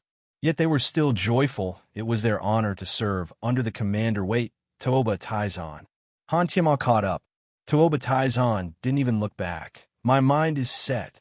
I'm not trying to sway you. I want to come with you, old friend. It will be great if I can convince His Highness to let them go. If not, I'll be most willing to be labeled a traitor alongside you. Shaking, Tooba Taizhan laughed. Good. The army marched, their spirits uplifted, their drive ignited. Yet after 2 steps, a staggering figure entered their vision, an imperial palace guard. Did His Majesty find out already? Did he come to stop us? Tooba Taizhan and the rest were tense. If this was the emperor's decree, then before them had to be a huge army to block their path, but the imperial guard actually went and panicked at their sight. Commander Tauba, you truly are the empire's god of war, of such brilliant mind as to foresee the imperial palace is in peril and send the men to aid it. The imperial palace is in danger. Tuoba Taizhan and the rest were stunned, panting. The imperial guard showed fear. Yes, the sixth prince brought a youth as he barged into the imperial palace. He's unstoppable. He's almost at His Majesty's chambers.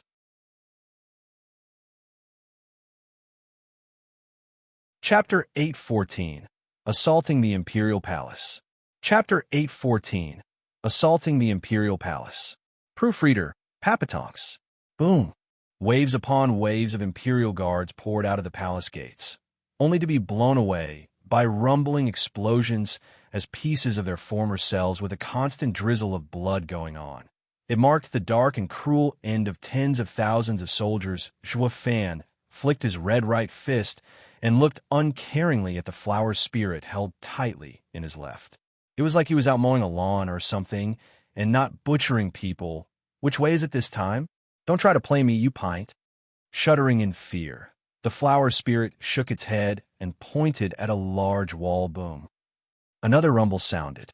Zhuo Fan found it a waste of time circling around to use the front gate, so he just made a new one right here, in the 50-meter-tall wall. The sixth prince, sticking close like any true fanboy would, was mulling over whether Zhuo Fan had stopped being human at this point, as he kept charging in like a raging beast. If there was no way he'd find it, anyone that stepped between him and his goal would leave the scene as a corpse. Or maybe Zhuo Fan no longer registered these people as living beings, merely as obstacles. Sixth prince, Sir Zhuo, is truly reckless. This is the imperial palace he's barging into, killing left and right. With his insane power, it won't matter who he steps on, but once he's gone, you'll be left behind. He'll go, wiping his hands of it all, and you'll take the fall. Jin Buhuan and his three elders were overwhelmed by what they saw, crying and fearful as he urged the prince. They had followed the two all the way here, following Zhuo Fan's wake of destruction from the Crown Prince Manor. Now that they saw Zhuo Fan's brutality for themselves, they feared for their lord. Sixth prince, we have to leave now, while His Majesty is yet to realize your involvement. We'll then say he forced us when we're questioned and be absolved of any blame.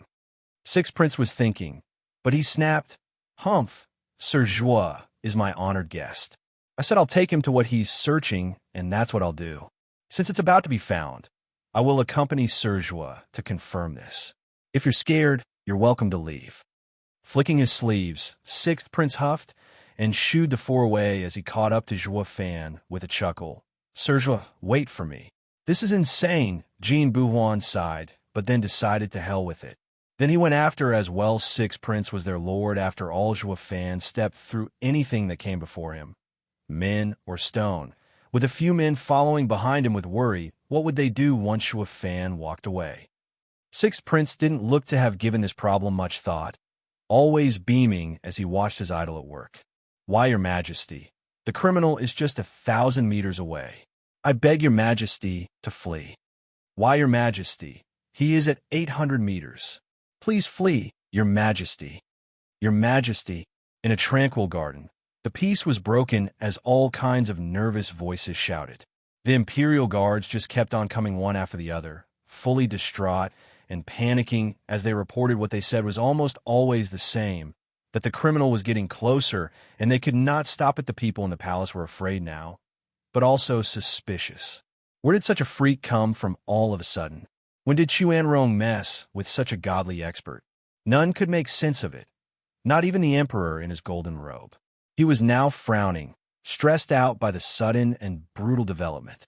He had no idea what unforgivable sin might have been committed to deserve such retribution. The Chuanrong Empire had the beast-taming sect's protection. While totally disdained, beast-taming sect would still care about its name and defend it, so why? Boom! The emperor's thoughts were blown away by the sound. Looking over, he saw a hill being blown away, not 100 meters from where he was when the dust cleared. A handful of people walked out. In the lead was Zhuo Fan, the main culprit, with the emperor's sixth son at his side. Following a few steps behind were his venerables. The emperor's mouth twitched, his face falling. Son, now you're trying to rebel? What are you doing charging into the imperial palace with an outsider? Is it because I didn't give you Crown Prince's manner?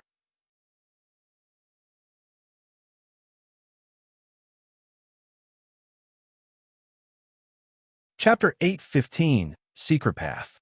Chapter 8:15, Secret Path. Proofreader, Papatonks.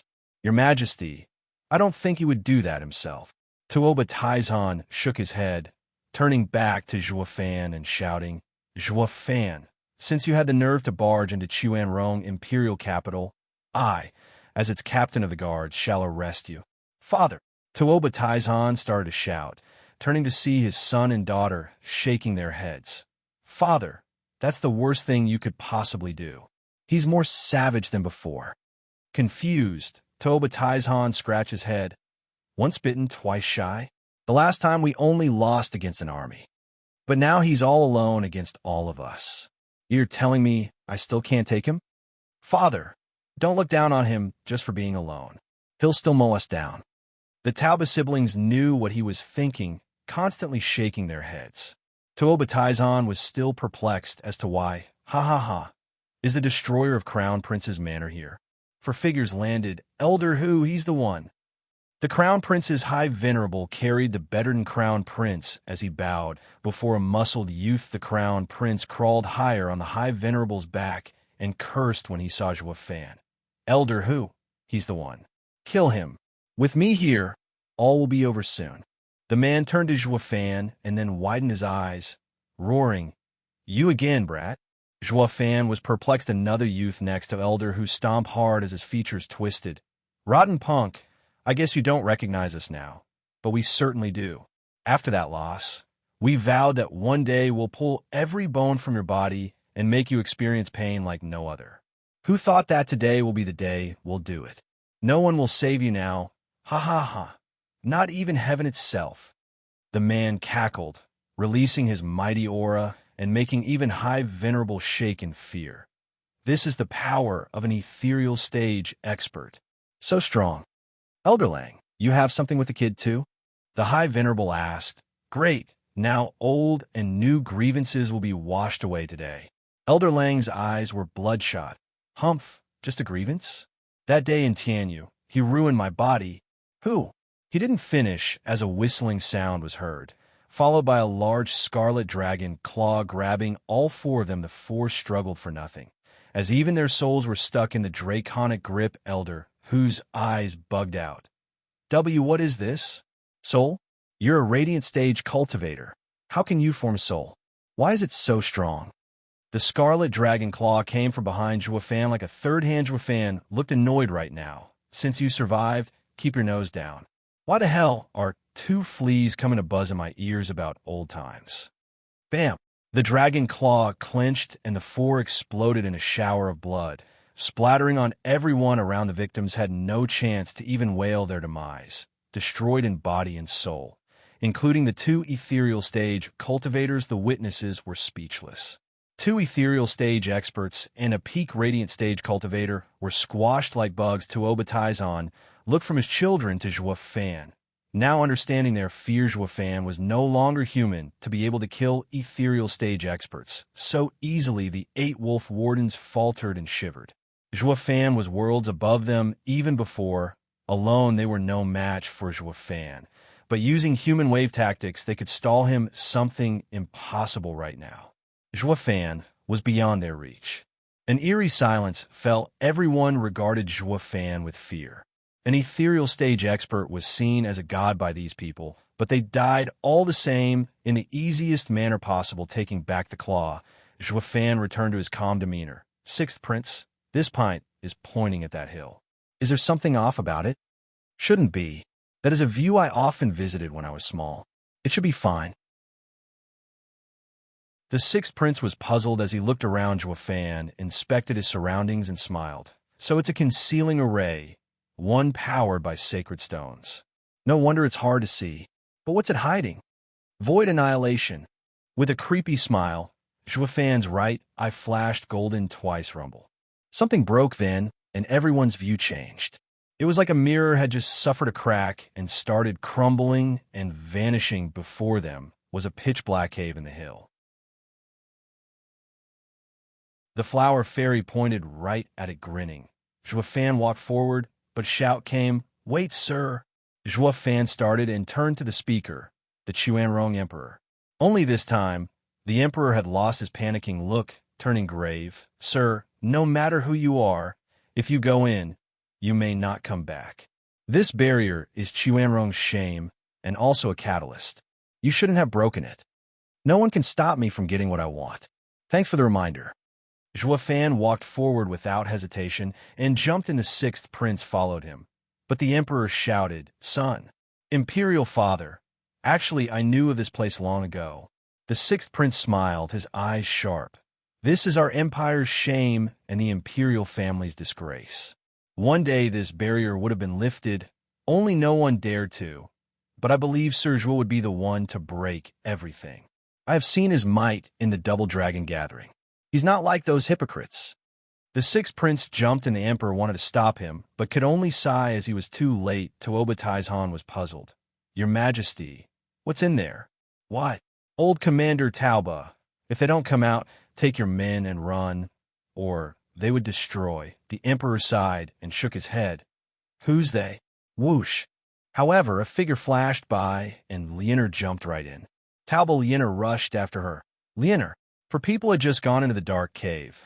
Their signature lost. Tuoba Taizhan was sweating, but the emperor held his shoulder.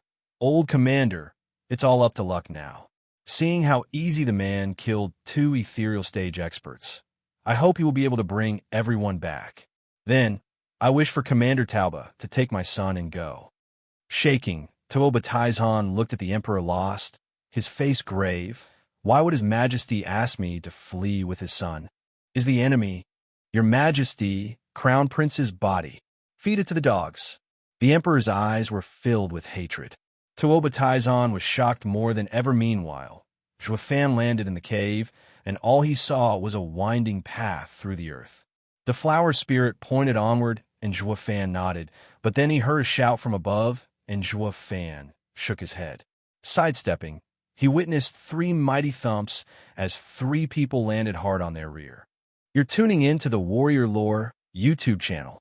Don't forget to subscribe and join us on this journey to catch the most captivating stories.